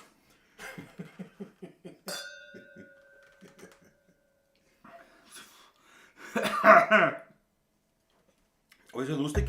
Ich weiß mich bis heute eigentlich nicht, wie das wirklich entstanden ist mit den Löffeln. Also ungefähr, also begonnen hat es. Begonnen auf der Ferienmesse in Wien. Ja, oder Herbstmesse irgendwas. Herbstmesse in Wien. Sowas beim Beim Stand von Franz Barth, Harmonika, Bau Franz Barth. Platzfans. Der hat immer einen Stand auf der Ferienmesse und auf der Herbstmesse in Wien Genau. gehabt. Und wir waren auf der Herbstmesse dort und Wir sind eigentlich... kommt ins Gespräch mit vor Jahrzehnten. Ich weiß aber nicht, warum wir dort hingegangen sind. Ich weiß nicht, warum wir dort hingegangen sind. Warum, ja? Ich weiß es nicht. Aber auf jeden Fall, wir waren dann dort und dann waren wir das ist die ganze Messe, wir haben nichts gesehen. Davor sind wir das einzige waren 2 Standeln. Das eine war das Standel, wo wir die Suhrschnitzeln Der Schulz, ja. Schulz. Aus Alt-Lenkbach, ja. Genau. Und der Barzwanz. Der Harmoniker. Und dort noch so einen Tisch gehabt und einen Wein hat er auch gehabt und alles. Naja. Der Schulz ist immer gekommen mit den Surschnitzelsämen und dergleichen. Genau. Und dort haben wir gespielt dann, ne? Bis also die Messsperrstunde gemacht hat. Eigentlich. Und da waren immer so Holzlöffel und das waren dann noch, das ist aber leibend, das ist leibend. Und dann Der haben alte wir so Schulz hat Holzlöffel- nämlich sehr geschickt gesungen auch. Ja, nein, das war Labentaler Dreigesang. Das richtig. war ein Begriff damals, ja. Und das war überhaupt Und die haben auch Wienerlieder gesungen, Ja. nämlich Ja, auch. ja, so so alles. die spielen Wienerlieder und so, ne? Und wir haben dort einfach ein Hetz gehabt. Ja. Aber da war nicht so Löffel. Und die hat dort gehabt, und da habe ich jetzt so herumprobiert, eher lieb, eher lustig. Da hat er mir, glaube ich, welche geschenkt und ich weiß es nicht mehr. Oder habe ich mir welche gekauft. Aber warum, wie das dann weitergegangen ist, dass ich gesagt habe, jetzt pass auf, da die Löffel. Wie das jetzt stand, ich weiß es auch nicht. Ich weiß nicht mehr, ja. Das war's. Oder ich habe mir das ja nur, also ich habe mir das nicht einmal angeschaut, sondern ich habe das halt mir angeeignet. Weil ich habe von keinem gesehen. Ja. Und der Franz hat es gerade gesagt. Ja, ja, Kurz aber jetzt auch, so, was geht und wie man so alt und so. meine Sachen, so meine ich und ja. ja. Schaut die Achtlang gegen eine, danke vielmals. Super Idee mit den Löffeln, sagt die Susanne Moser. Meisterhaft! Schaut der Ludwig Saas, Matthias Gerald, Fritzl Startguss, Maggie Bein, alle haben die Löffel rein. Jawohl. Jawohl. Es gibt blaue Flecken morgen, was heißt? Matthias Gerald, Schmerzen sind vorprogrammiert. Einmalig sagt. Chantal sagt, Löffelbauer ist am Start. Einmalig. Löffelbauer, jawohl. Hat er fast den Löffel abgegeben, der Munro. Na, Schaut, bitte nicht. Da meldet sich sogar Thailand. Wenn ich auf mich eintrisch, meldet sich sogar Thailand. Ist es aber wert, muss ich sagen. Es ist ja Aus mein Bub, Weltklasse, Raffe, mein Bub, das ist auch klasse. Bei mir spackt das Internet im Moment dagegen.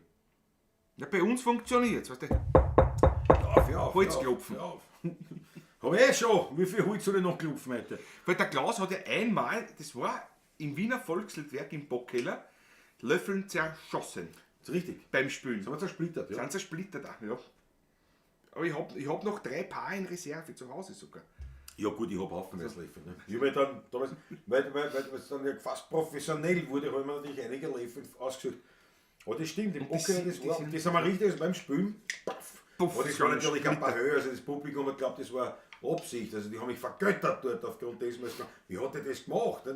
Und ich mir da, bist deppert, das ist aber fast ins Auge gegangen. Im wahrsten Sinne. Gott sei Dank nicht. Aber wirklich zersplittert, ja, das Ja. das weiß ich noch, ja, einmal. Aber na, abgebrochen ist, sind wir schon ein paar welche so. Dann halt beim Spiel, oh, jetzt ist der hinwollen. Und vor allem die Aber- Löffins sind ja nicht, wirklich nicht alle gleich. Also das, Genau. man glaubt das. Aber da musst du immer schon ein paar zusammensuchen. Ja. Hast du am besten große Kisten haben mit den Dingen und dann sucht man es. So hab ich gemacht. das ist zusammen, Da ja. waren wir ja extra in Bad in Semriach. In Semriach. Also in Ton eben eigentlich. Ja, also halt so dort. Gleich zu Semriach, ja. Und da war in seiner Harmonikafabrik und dort haben wir unten in der Stube halt, nicht, oder haben wir hergehauen. Ich glaube, es waren wirklich also gute 100 Löffel Sicher, ja. So eine ganze Kisten, Kisten da. voll ausgeschüttet. und Spüle. Und ich bin dort wirklich eineinhalb Stunden zusammen, gesessen und hab ein Pärchen zusammen und wir haben wir dann halt, weiß ich nicht, also 10, 20 10, gekauft, ne? sowas, ja. Ja. Heute Ho Chi Minh City. Ho Chi Minh City ist ja der Munro. Da schon. Jawohl. Jawohl. Der Steiermark ist ein Naturtalent. Siehst du, die Maggie hat ihn Absolut. erkannt. Die hat das Absolut. erkannt. So, aber jetzt mal wieder was Entspannendes, Ein Schluckerl. Wienerisches. Ein Schluckerl ist einmal kein Fehler. Das ist immer... Jawohl. Ich muss sagen, wir haben heute auch eine weitere große Leistung vollbracht. Weil ich habe mir aus den Kelten... Dass ich ja nicht zum Schinken komme. Geht schon. Ich habe lange Jahre. Ah, lange ja, Jahre. machen wir es so. Bitte. Ich sag ja nur. Ja. Das ist meine Untertat so fürs Glas. Brennende Löffel, das ist eine gute Idee. Matthias Gerald, da lassen wir noch was einfallen. Brennende Löffel, das war was. Gibt es nicht irgendwelche Popmusiker, die ihre Gitarren und so weiter zertrümmern? Naja, Gab's The Who. Der Who, ja. Zum Beispiel. Naja, die waren Jimi Hendrix, nicht? Der hat's angezogen. Angezogen. Naja, so viel gescheiter, nicht? Leo Fender war sehr nervös damals, nicht? Weil ich mich ja gesponsert, also Also, Endorsement. das war jetzt schon damals quasi. Das schon, aber Naja, was ist noch? der hat 20 gebraucht im Jahr, nicht? Mir ist dann auch kostspielig für die Firma Fender. Damals noch vor allem. Ja, natürlich. Ja, da ziehen die an. Ja. Das ist ein Wahnsinn. Ja, na, was wollte ich sagen? Genau, wenn unsere Meisterleistung auch noch, ich habe aus den eisigen Kälten meiner Werkstatt, habe ich also alles geholt, was man braucht, Bohrmaschinen, diverse Bohrer, Schrauber und Düben, Schrauben, alles mögliche, um an der Decke eine Halterung zu montieren, dass man dann zukünftig, also dass man dann dieses Mikrofon nicht nur da am Tisch haben, sondern dass es so wie in Wien auch quasi von der Decke kommt. Und das habe ich alles dort liegen. Und was wir natürlich den ganzen Tag nicht zusammengebracht haben, waren 4 depperte Löcher. 4 Löcher zu bohren? Also, ja, also die Meisterleistung liegt darin. Und es wird, das wird unsere Challenge, ob es noch heuer passiert. Muss passieren. Naja, muss passieren, werden wir sehen. Bis zum ersten muss passiert sein. Ja, das und ist wir eventuell sogar nächste Woche ja sogar von da. Also zu 99% sind wir nächste Woche wieder aus der Klaus. Genau. Das wäre natürlich eine Geschichte. Gut, wenn ich sage, wenn es da schon war, das heißt ja, ich muss es ja machen. Das könnte sein, weil ich komme Sonntag raus. Soll ich einen scharfen Buchen mitnehmen? Nein, ich habe ja alles. Also, ja, ich habe ja alles. Das muss halt noch gemacht werden. Und die haben halt gedacht, wenn schon einer da ist, der kein Latter braucht. Ja. Locker, nie, gar nicht. Du magst es du, Nicht aber einmal ansatzweise. nix.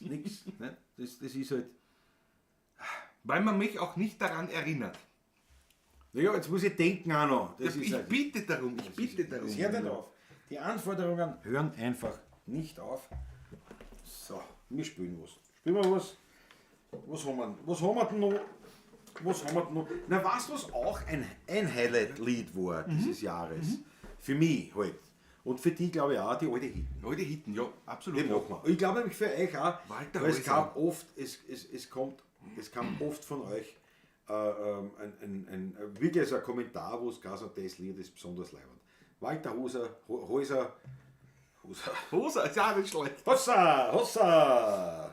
Walter Häuser, die alte Hitten, glaube ich, heißt. Oder auch alte Hitten oder nur alte Hitten. Ich weiß gar nicht, wie es wirklich heißt, original, aber ich glaube. Die alte Hitten. Nein, oder Die alte Hitten, glaube ich, heißt es. Ja. alte. Die alte Hitten, Walter Häuser.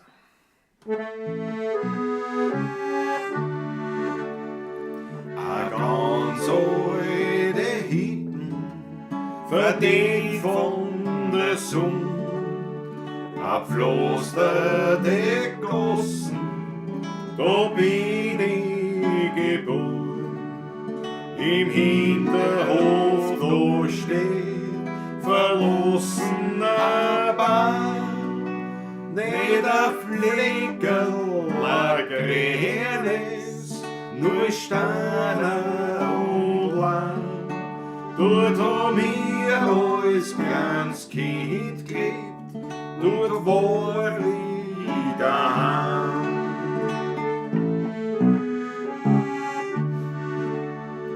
Ein finsterer Hausflur und düster die Gegend, das Meter, das prickelt schon von die Wind.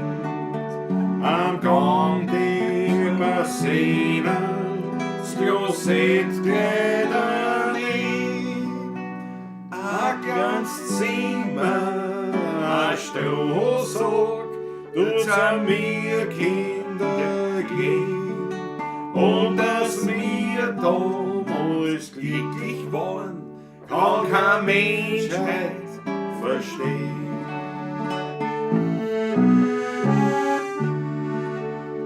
Zu der alten Hitten zieht's mich manchmal hin.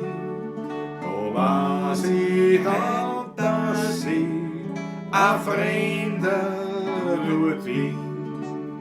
Ich denk zurück Jahrzehnte und da wird mir klar, dass trotz Armut mein Kinder so wunderschön war, dass du zu einmal meine Kinderzeit so wunderschön war.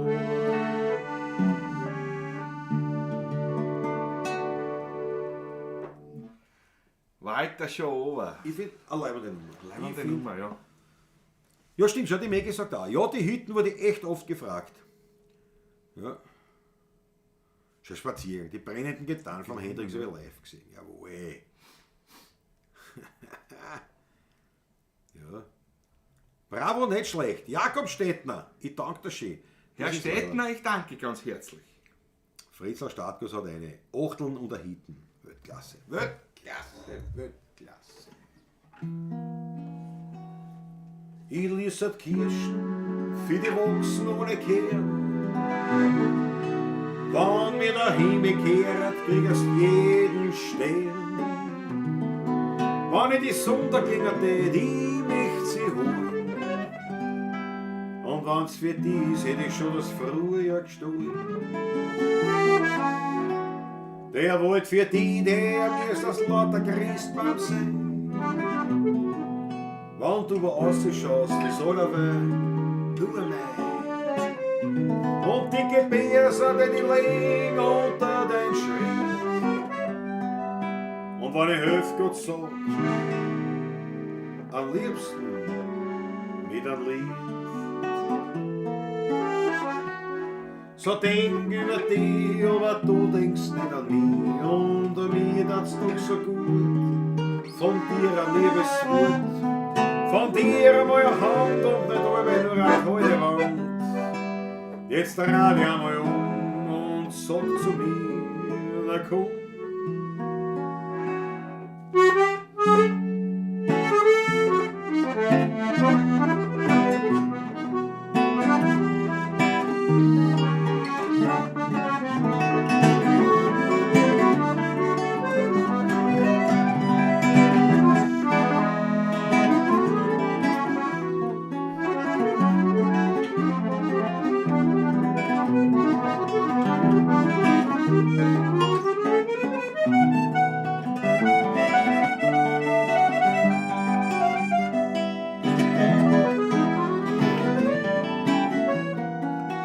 Denk über dich, aber du denkst nicht an mich.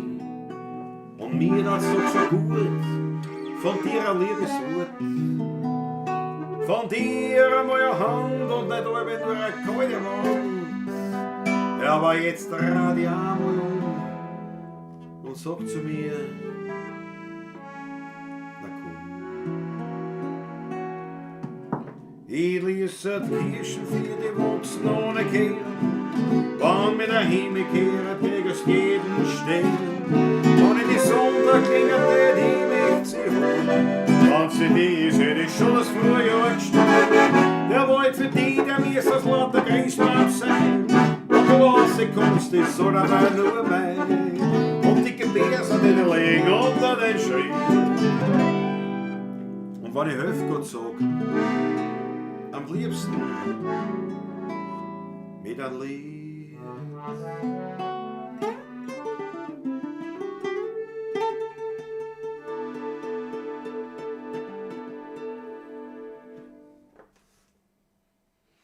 Walter Bissecker und Karl Hodiner. Jawohl. Und die Maggie schreibt, der Rutger Matt, Großartig. der Hodiner wäre stolz. Danke, Maggie, danke dir. Ja, schon die Achtel. Eine, ich danke euch herzlichst. Prochteln. Prochteln. Zum Wohle.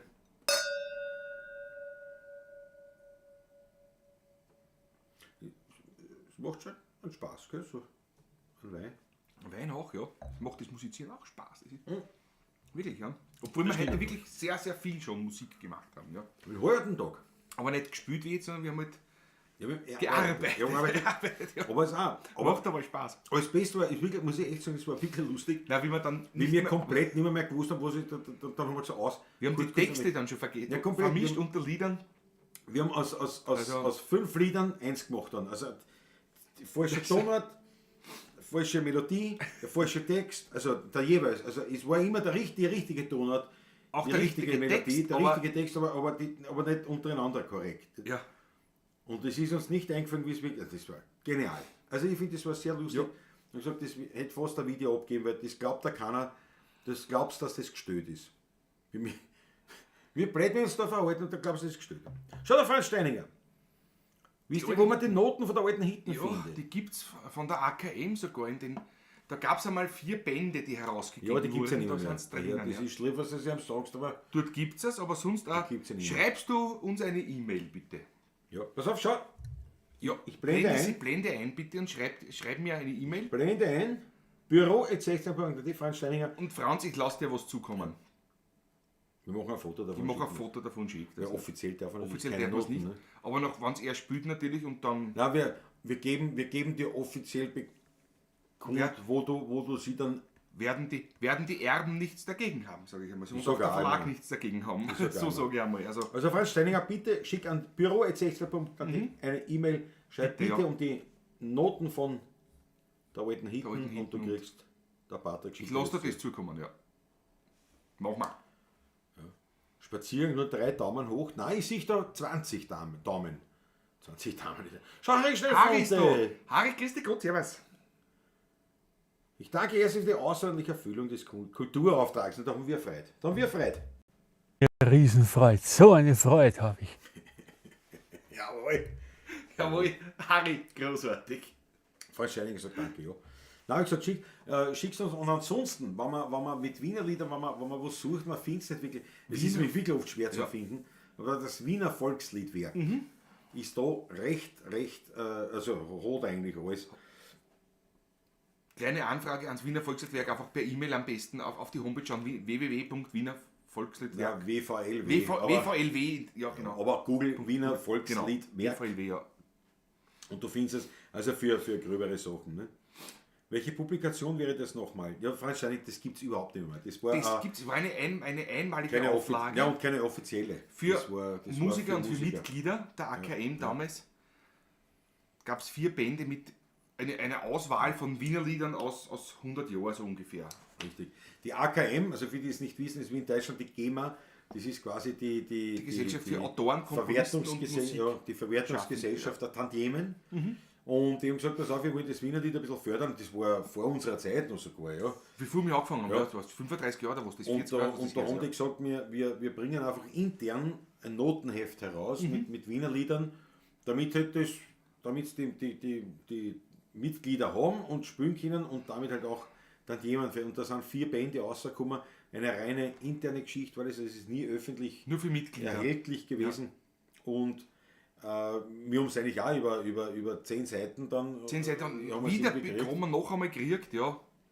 Aber es war Weil es war damals schon vergriffen, völlig bei der AKM. Ich habe tut uns leid, wir sagt, ja, haben wir nicht mehr. Aber nicht mehr.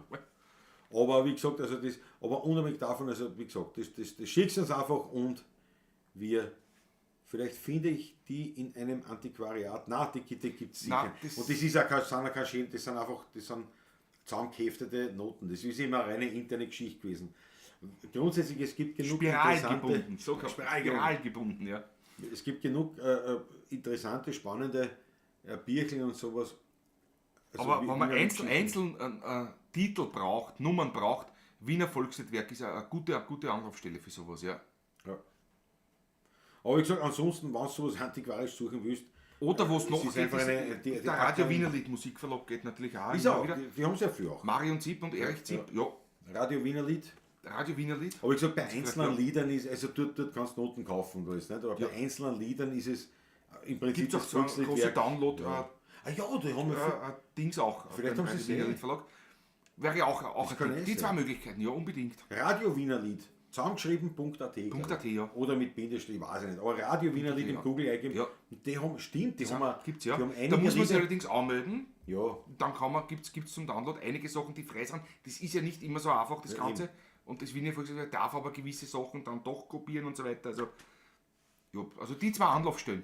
weil der Falschstein sagt, in der Datenbank vom Volksliedwerk ist auch nicht viel. Ja. Das ist meistens, da muss In der Datenbank nicht anrufen oder E-Mail hinschreiben, ich bräuchte das. Ja, die Ja. Datenbank ist im Entstehen. Ja. Ja. Aber sie haben weitaus mehr, als was in der Datenbank ist. Die haben Ja, um die ja, 80.000 Wiener Lieder. Also, Das ist ja, die Datenbank sind da noch schon. Und es ist Ja. eben bei den Datenbanken auch das Problem noch, eben wie du gesagt hast, auch mit Rechten. Ne? Ja. Du darfst nicht einfach Noten zum Download hinstellen, die in dem Fall, glaube ich, in den Weltmusikverlag gehören. Ne? Glaube ich sogar. Aber, also das ist immer so eine Sache, aber grundsätzlich ist eben für den Privatgebrauch oder sonst was. Und als Musiker ist wieder was anderes, da hast du wieder einen leichteren Zugang, aber ansonsten, wie gesagt, irgendwo dort, aber da muss man eben, leider geht das alles nicht online, also da sind, dieses Genre ist ganz stark analog, wo es leibend ist, aber wo es halt natürlich im digitalen Zeitalter könnte die Verbreitung weitaus fördern, wenn das absolut auch digital alles zur Verfügung und einfacher zugänglich wäre, ja. Ist meine Meinung dazu. Wäre kein Fehler. War kein Fehler, ja. Weil es kommt es wird aber halt ja, was man halt findet. Und wir wissen es selber, wir suchen immer wieder irgendwo Wiener Leute. Trotzdem immer noch, ja. Am Ende des Tages hören wir es uns dann runter von irgendeiner Aufnahme, die wir halt haben. Es ist teilweise mühsam und ich denke mir, das gibt es ja nicht.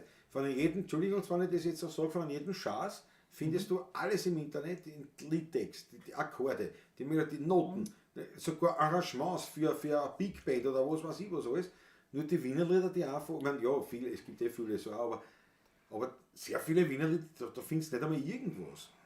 Ja, das ist echt, das ist ein Wahnsinn. Also da ist man wirklich hinten nach, aber es wird passieren. Es wird passieren, ja, absolut. Sagen wir so. Absolut. Wir arbeiten dran, wir zwar, nicht, Richtig, nicht nur wir. auch ja. Ja, und der Datenmagnet gerade, aber im Jahr Erich Zimt kann man filmen, also Radio Wienerlied Ja. und dort fragen. Damals war ich oft im Archiv hinten im Wiener Volksliedwerk. Ja. Beeindruckendes Archiv, wirklich groß, schön, leibend.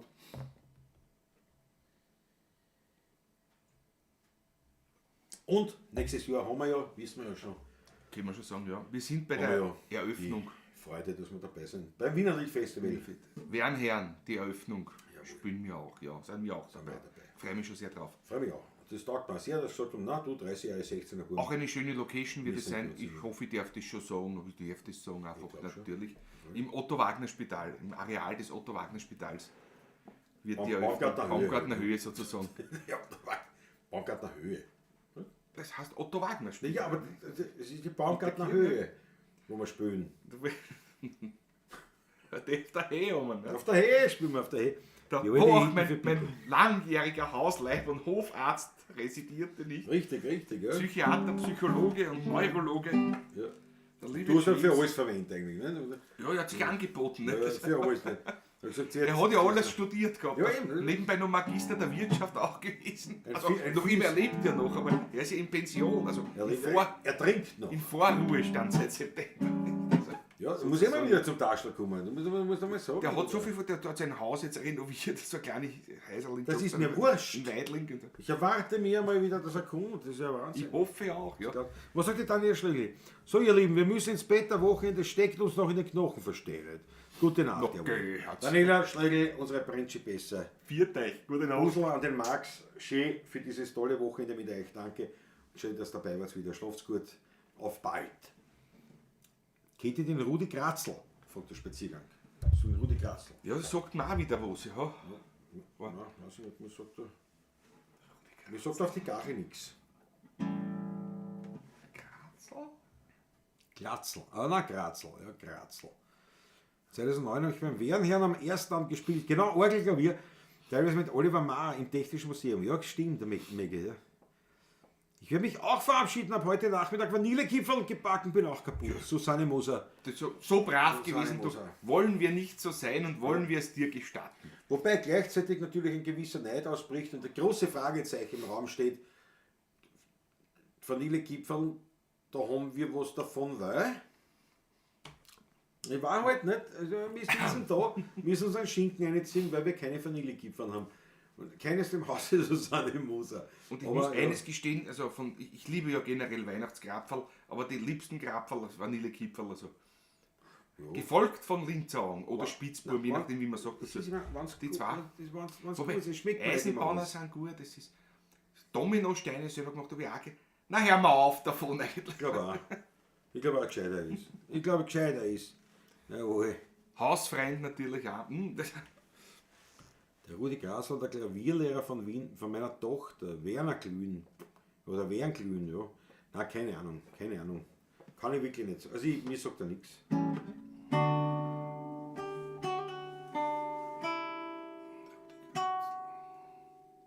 moderne Wiener Lieder macht. Keine Ahnung. Wirklich keine Ahnung.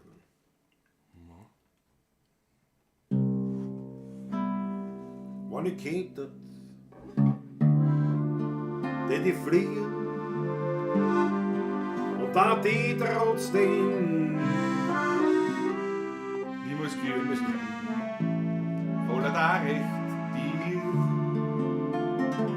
So schreiben die dir heute Brief. So kommt dann mein Lieb, so kommt dann mein Lieb zu dir, so kommt dann mein Lieb zu dir, als blaue Tinten auf Papier.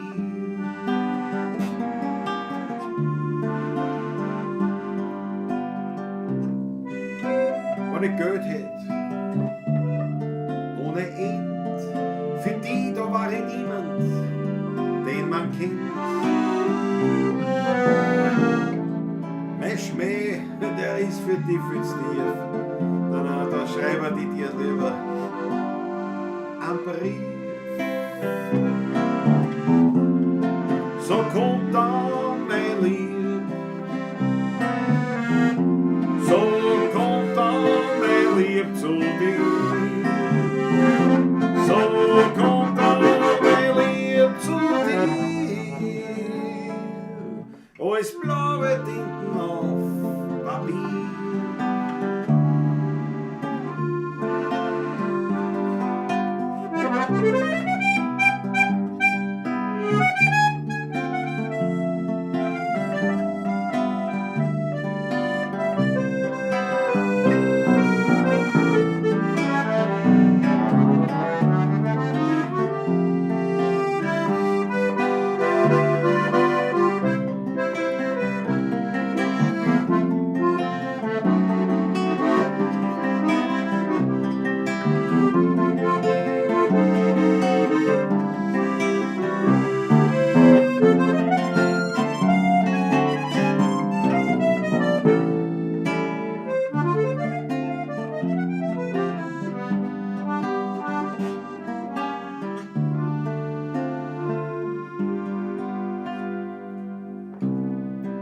Alle wissen, was du fühlst,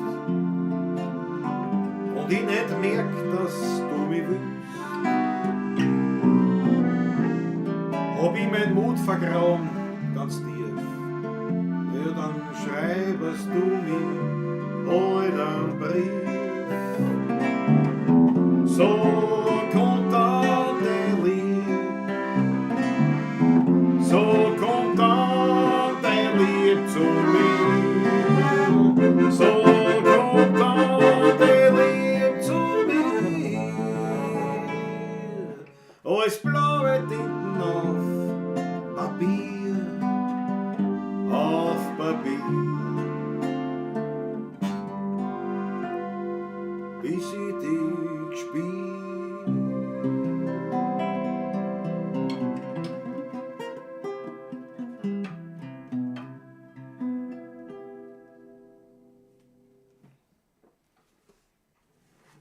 Weltklasse. Solche Nummern schreibt der Kerl, was? Sowieso.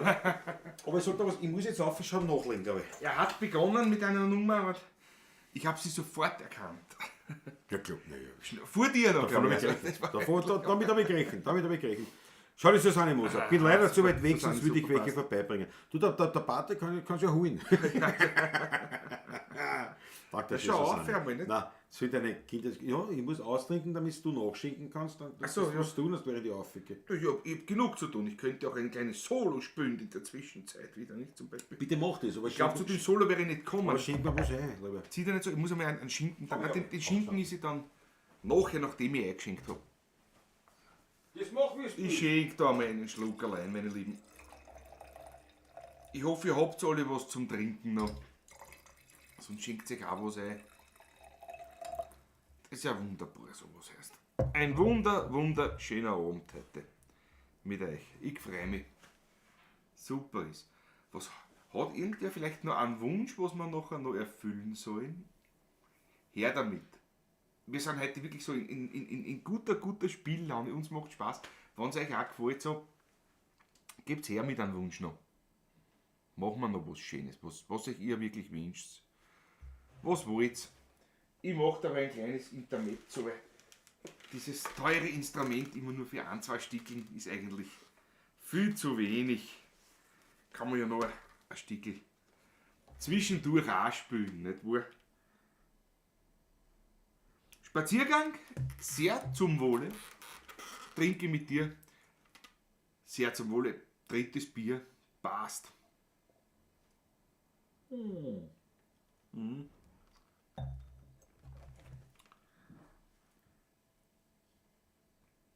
Ja, die Maggie trinkt einen roten Anschluss.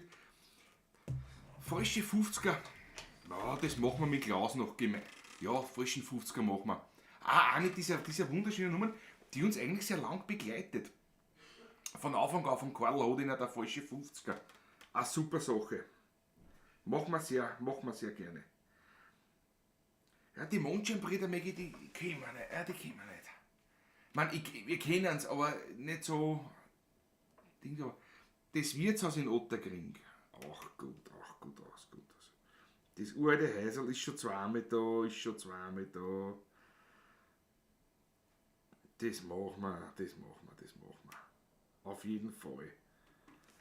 Na, dann spielen wir dabei noch ein kleines Intermezzo. Können wir dazwischen schon noch machen, jetzt da, glaube ich.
Kurzes Intermezzo, habe ich gesagt. Das ist auch schon wieder genug.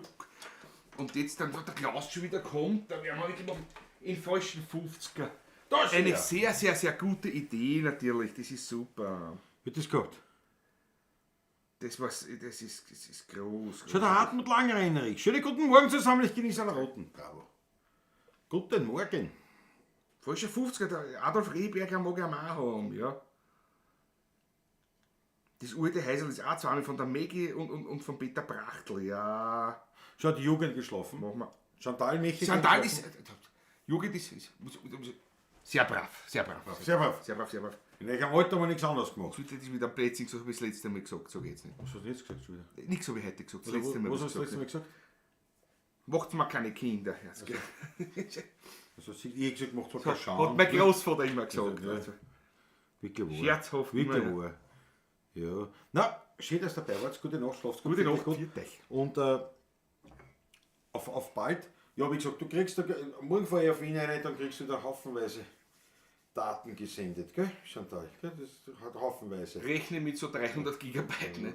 So schlimm ist es nicht. So schlimm ist es nicht. Na, aber rechne mal damit. Das weiß man. Nein. Schon wieder das Wasser erwischt. Hast du oben gelüftet auch, oder was? Ist so eine Kältewelle herunten in die Stube gekommen auf einmal? Ja, nein, ich habe nur da die Tür aufgemacht. Ja. Nein, ich hab noch hatzen müssen, ordentlich. Nicht? Es wurde sehr frisch auf einmal, ne? Die muss ich mir entschieden. Kommen wir nicht dazu, ne? Falscher 50er war es. Falsche 50er war auch geschafft, ne? Jawohl.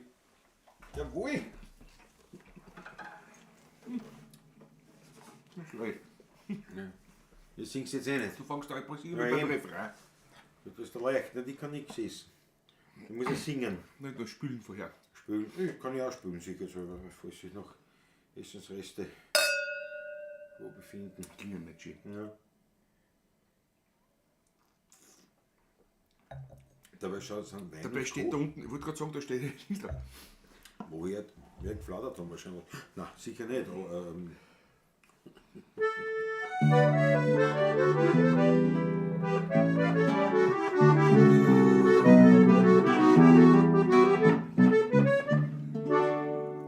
mein Freund und ich, wir waren sauber gespannt.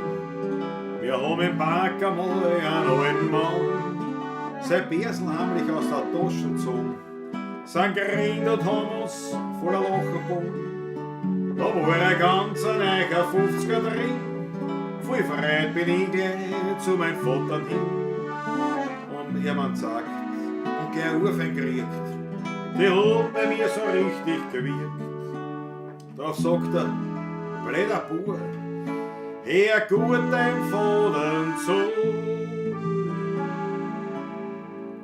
Ein falscher 50er ist kein Gefängnis wert. Es hat schon mancher um seine Freiheit geredet. Drum nimm's Papierl über schnell in die Hand, zerknie das fest und noch ein Haus an der Wand. Dann dreh und geh in die Welt hinaus. Wer trifft den Kopf und zu ans Elternhaus? Und meinst das Schicksal ja mein schlecht mit dir? Komm zurück zur Mutter und zu mir.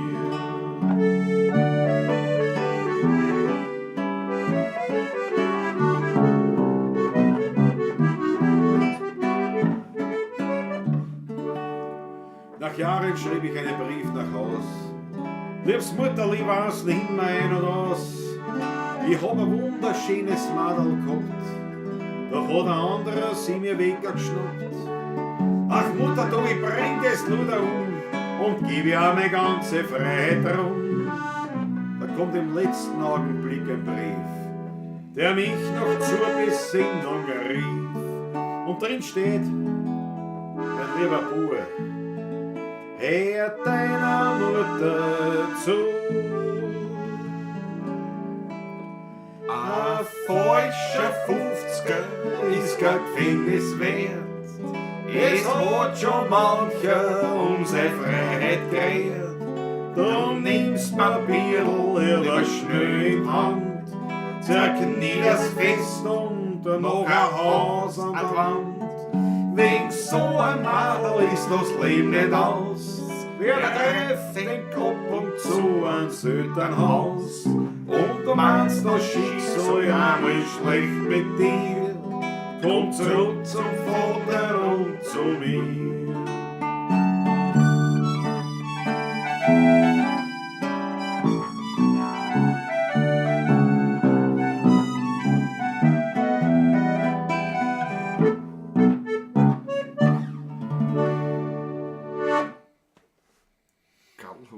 Eine der unbekannteren Nummern. Begleitet, ich habe schon zuerst kurz erzählt, die begleitet uns eigentlich sehr, sehr, sehr lange. Fast vom Anbeginn an, der 16er Burm, vor 30 Jahren fast. Das stimmt. Ist auf der ersten Platten drauf von uns, von der ersten Richtig. CD. Hat sich der Karl sehr sehr, sehr gefreut und bedankt auf damals, ja. Das ist sehr gefreut. Ja. War, ist wirklich eine schöne Nummer. Weißt du, was man spielen könnten, das Großmutterkind? Können wir machen. Fällt mir jetzt ein. Lustig ist bei der Nummer, nämlich ist bei euch bei Hoppala mal passiert. Bei welchen? Im Otterklinger Land stand ich an der Bar, eben in Klaus und ein paar andere Freunde, und der Oliver hat Wiener Lieder gespielt, der Wirt. Ja. Da fahren wir her ich diese Nummer, Welche Nummer ist? Der falsche 50er. Der falsche 50er. die wir gerade gespielt haben. Ne? Und ich sage zum Klaus und sage, hörst wer ist denn das, wer da spielt? Ja, die das spielen stimmt. Leibwand. Ja. Das stimmt. Das ist wirklich Leibwand gespielt. Kann man Und ich erinnern. hab's nicht gewusst. Ich hab das nicht erkannt, dass das unsere Aufnahme war. Nach der, oh, du schon, der Klaus schaut Das später dann. Hörst. Das sind wir. Mir war das ja so peinlich. Aber wir haben, also du länger, aber ich habe dann auch gute 5 Sekunden so. Ich hol mir Ja, das ja, an. das klingt Das nicht ist schlecht. gut gespielt. Ne? Das klingt nicht Jahre schlecht. später, nachdem wir das aufgenommen haben. Ne? Stimmt. Aber sowas Das ist der peinlich. Vergessen. Ist das, Naja, peinlich. Weil du nicht damit rechnest, Weißt ne? nicht- dass der Wirt mal unser CD spielt. Aber das hat mir zum Beispiel mal das Frankheferl, der Franz, hat mir das erzählt. Da haben wir gespielt bei Schöll, gab in Grenzing, Koblenzer-Straßen, und er ist gekommen und war vorher irgendwo oben am Kopeninsel wegen Angehörigen. Und da am Heisel, dort am WC, spielen die dort Wienerlieder. Super. Kannst du dich erinnern? Ich weiß nicht mehr, wo das war. Ich kann mich die Geschichte nicht erinnern. Ja, und er hat gesagt, er hat gesagt, bevor ich runtergekommen bin zu euch, zur Gabi, bin ich dort noch aufs WC gegangen, nicht? Und dort spielst du wieder und auf einmal höre ich original, ich weiß nicht mehr was, aber höre ich 16er Bubenscheiben.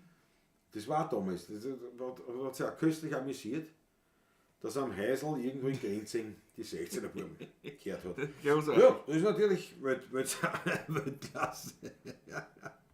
Schaut was an. Die Achtelvereine, danke vielmals.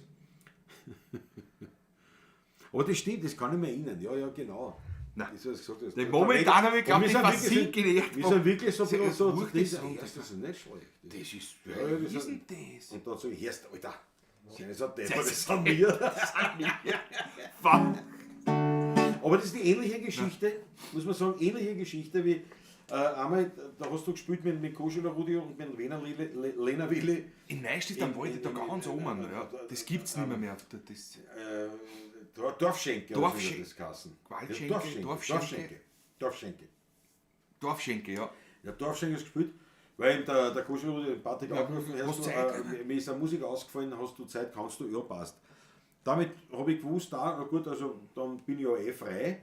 Und mein Mundgelein nicht und sagen, eben auch mit besagten Franz, sagen wir, du, da gehen wir mal zum Heirigen. Das war noch eine Zeit, wo ich noch privat zum Heirigen gegangen bin.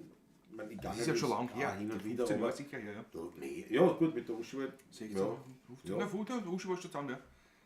Ja, 14, nein, das ist schon eine Zeit her. Da sind die Skandale gespielt. Ne? Da war auch dazwischen einmal wieder. Ja, weil wir gehen also da in Siebing zu dieser Dorfschenke. Ich habe natürlich im Patrick nicht zugehört, wo er spielt, das ist mir ja wurscht. Ne?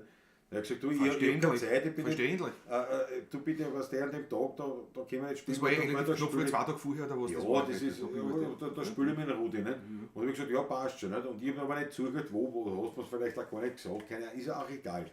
Und wir kommen in die Dorfschenke rein und ich sehe da eine Gitarre liegen am Tisch und ein Quetschen.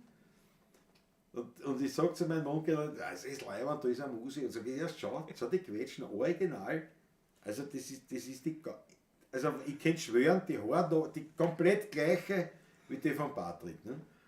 No, auf einmal ist schon der Patrick und der Rudi da gestanden, nicht? Weil die haben dort gespielt. Also ich habe das komplett, und durch reinen Zufall, weil die Uste, das ist auch nicht gewusst, oder der Franz, sondern wir sind durch reinen Zufall, sind wir dann dort reingefallen. Großartig, war ein wunderschöner Abend. Die Sichtinstrumente und ich denke mir, dann schau, ist die gleiche von Patrick. Aber nicht so weit habe ich nicht gedacht, dass das vielleicht der Patrick ist. Ne? Ja, aber genau. ja, auch das war so eine großartiger Abend. Das war sehr leibend. Ja. Ich habe das erste Mal gezahlt für die Wiener Musik. Ich weiß nicht, was war, wir haben noch, weil der Rudi und wir haben meine Hocken gehabt, das war noch nicht gekommen, aber ein bisschen länger dauert. Ja, was soll Ich man glaube, wir können schon heimgehen, nicht? ja. Nein, das war eine volle Hütte. Eine volle Hütte, war Das war eine wunderschön. volle Hütte. Da haben wir gerade auf dem kleinen Tisch dort haben wir gerade einen Platz gehabt. Ja. Also das war das war super. Es hat ja erst später gekommen, da haben wir schon 2 Stunden gespielt gehabt, das war um 9 oder was. 2 Stunden nicht, Aber aber... zum 9 am Abend oder was war das? Ach so spät nicht, wir haben das schon noch üppig lang genossen. Ja, wir haben ja auch bis 2 in der Früh gespielt. Ja, aber das war, wir sind schon zu einer normalen Zeit Hast du da eigentlich auch gespielt dann noch? Nein, ich habe nicht gespielt, ich war nicht engagiert. Nicht deppert. Nein, das war sehr leid. Mit Lena Willi und so. Ja, Lena war super. Ganz großartig. Ja. Ganz großartig. Also gut, also Großmutterkind haben wir jetzt. Machen wir, ja.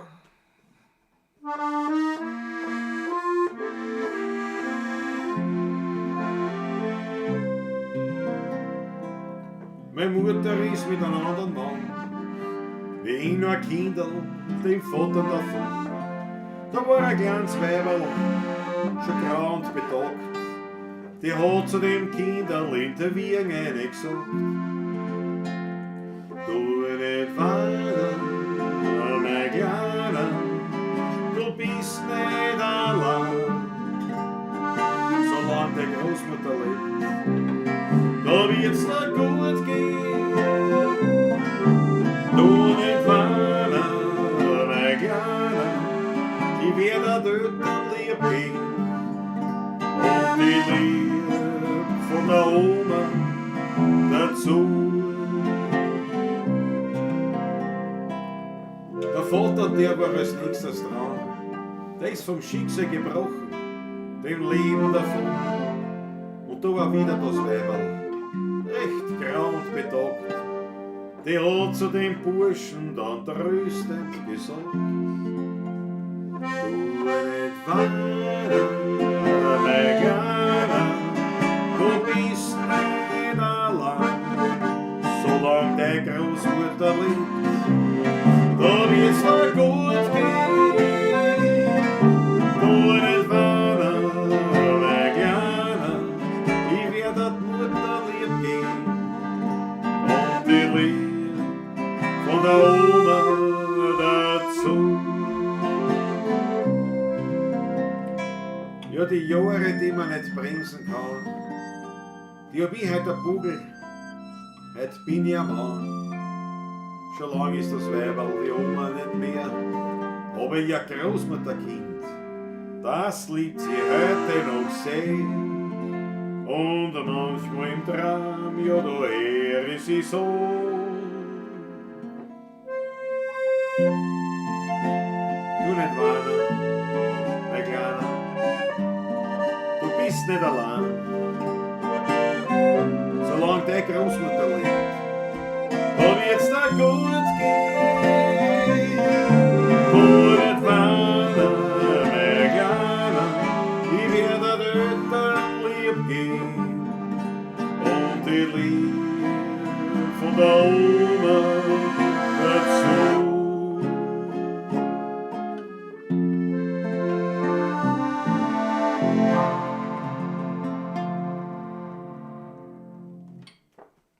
Horst Mähler. Wunderschöne Großartig. Nummer. Großartig. Nummer.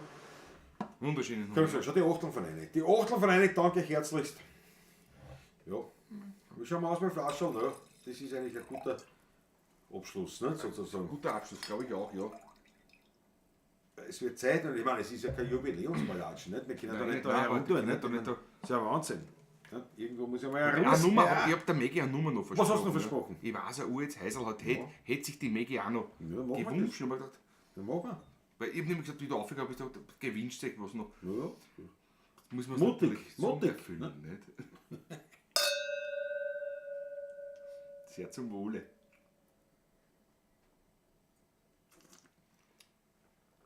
Auch ein Ottergringer Lied. Ein Ottergringer Lied. Das machen wir noch. Ne? Ja, genau. Wahrlich.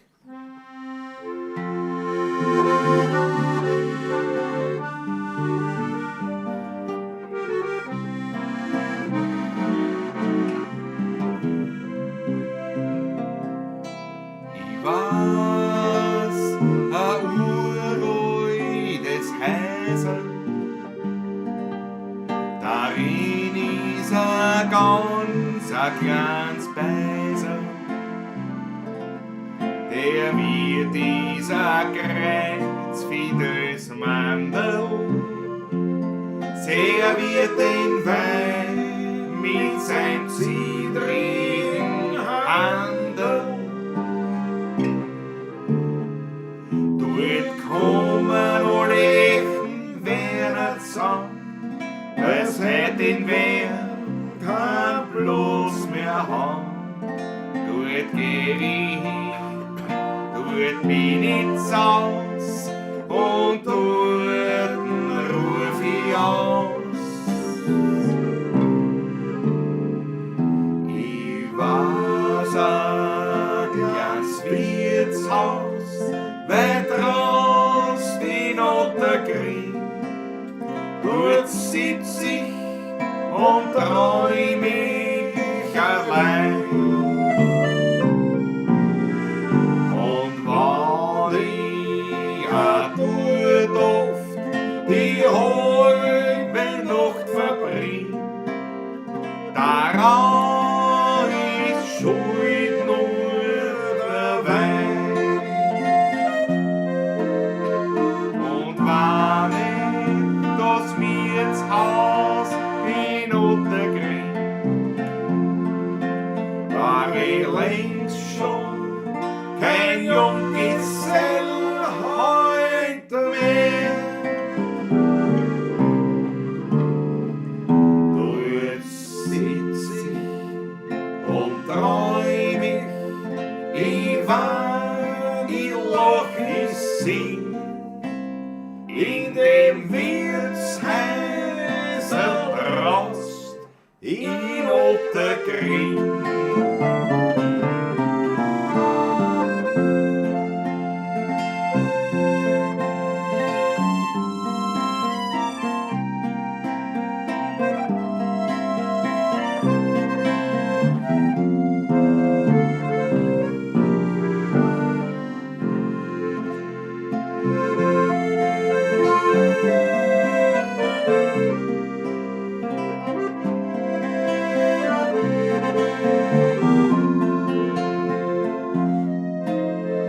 Und warme das Wirtshaus in Ottergring war ich längst schon kein Junggesell heute mehr. Dort sitz ich und treu ich wann ich loch, ich sing in dem Wirtshäusl draust in Ottergring.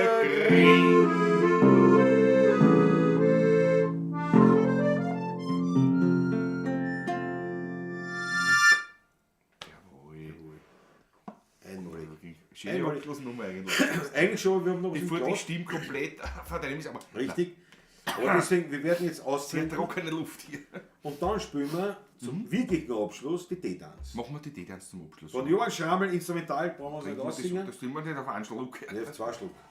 Ja, Ja, viel. Oder wie soll es einteilen? Wie soll es einteilen auf 20 Schluck oder was? ja, das, Ja, was? also das ist ein 16. Ich sage ja 2 Schluck. Wunderschön, sagt der Hartmut. Ein würdiger Abschluss. Matthias Gerold, Weltklasse. Dankeschön. Ich danke euch vielmals. Was sagt die Maggie? Also, Burm, in den Lockdown-Zeiten, wo ich nicht gewusst habe, ob ich wen jemals wiedersehe, waren diese Livestreams meine Lifeline. Ja, das ist lieb von dir. Maggie, ich danke dir schön. Ich danke dir schön für dieses wunderschöne. Maggie, danke dir. Danke, Lob. danke. So, und damit zum Abschluss, weil wir ja natürlich original Businessmen sind. Natürlich, was denn, ne? Das ist klar. Wollen wir euch herzlichst bitten um einen Schmattes für die Musik im virtuellen Korb, virtuellen Hut. Ja, virtuellen Korb kann man Kann auch man auch sagen. sagen. Ist auch wurscht, ne? Da ist ein Hut. Ja, ja. Also wir gehen halt mit Kerl Korb, quasi virtuell herum. Haut was rein für die Musik. Ich danke euch vielmals. Ich finde Zitat natürlich auch in der Videobeschreibung. Es soll euch nur daran erinnern, dass man schon wahnsinnig gern auch pekuniäre Zuwendungen annehmen. Aber wie gesagt, wie schon oft gesagt, in jeder Höhe ist auch, wenn einer sagt, erst, ja, viel Gerstl möchte ich nicht auslassen, aber ganz ehrlich, ich lade zwar auf ein Achtlei oder auf einen Kaffee. Super. Na, das ist Passt. auch schon Klar, Leiwand. Natürlich, große Beträge sehen wir genauso gern. Das ist aber kein Thema. Nicht? Aber ihr wisst schon, was ich meine. Ich danke euch jetzt schon für eure Zuwendungen und Businessman genau. Jawohl. Danke. Schau, der Uli Slonik sagt mir, danke ging mir genauso. Lieb, Uli, danke dafür. Danke. Das freut mich wirklich sehr. Und jetzt trinken wir aus. Den letzten Schluck auf euch, aber noch nicht für Dezember, noch nicht für dieses Jahr, denn es gibt noch 2 Pavlatschen, die stattfinden werden. Die nächste oder voraussichtlich noch wieder hier. Die nächste wieder hier, ja. Und dann Und am 18. Dann Dann am 18. in Wien, ziemlich sicher. Ziemlich sicher, also eigentlich sehr sicher sogar, weil Ja. am 19. spielen wir das letzte Mal Moment für mal, heuer. ja. Und dann sehen wir es im nächsten Jahr, aber zweimal noch, also nicht nur zweimal noch schlafen, aber also zweimal noch in diesem Jahr habt ihr noch uns live vor euch und ja, Kommt es uns nicht aus noch. kommt ja nicht aus. Ich danke euch vielmals, Prost Vierte. auf euch und jetzt jetzt verabschieden wir uns dann mit dem Schrammel, Jawohl. Tanz schlechthin, die T-Tanz.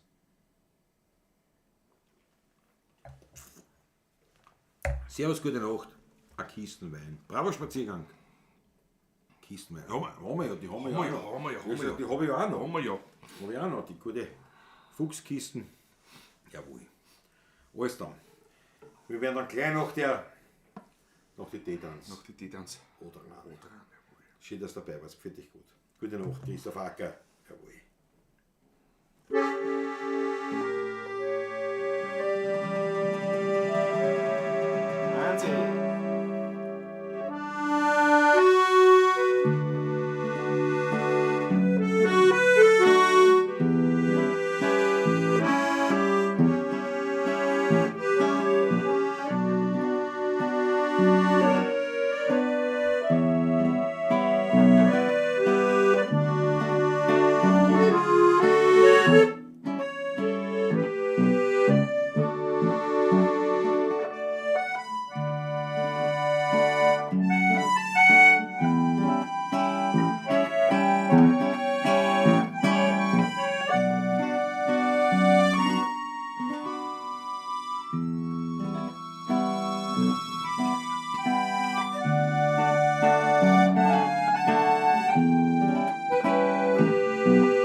Gott, macht's es gut, bis nächste Woche. Viert euch.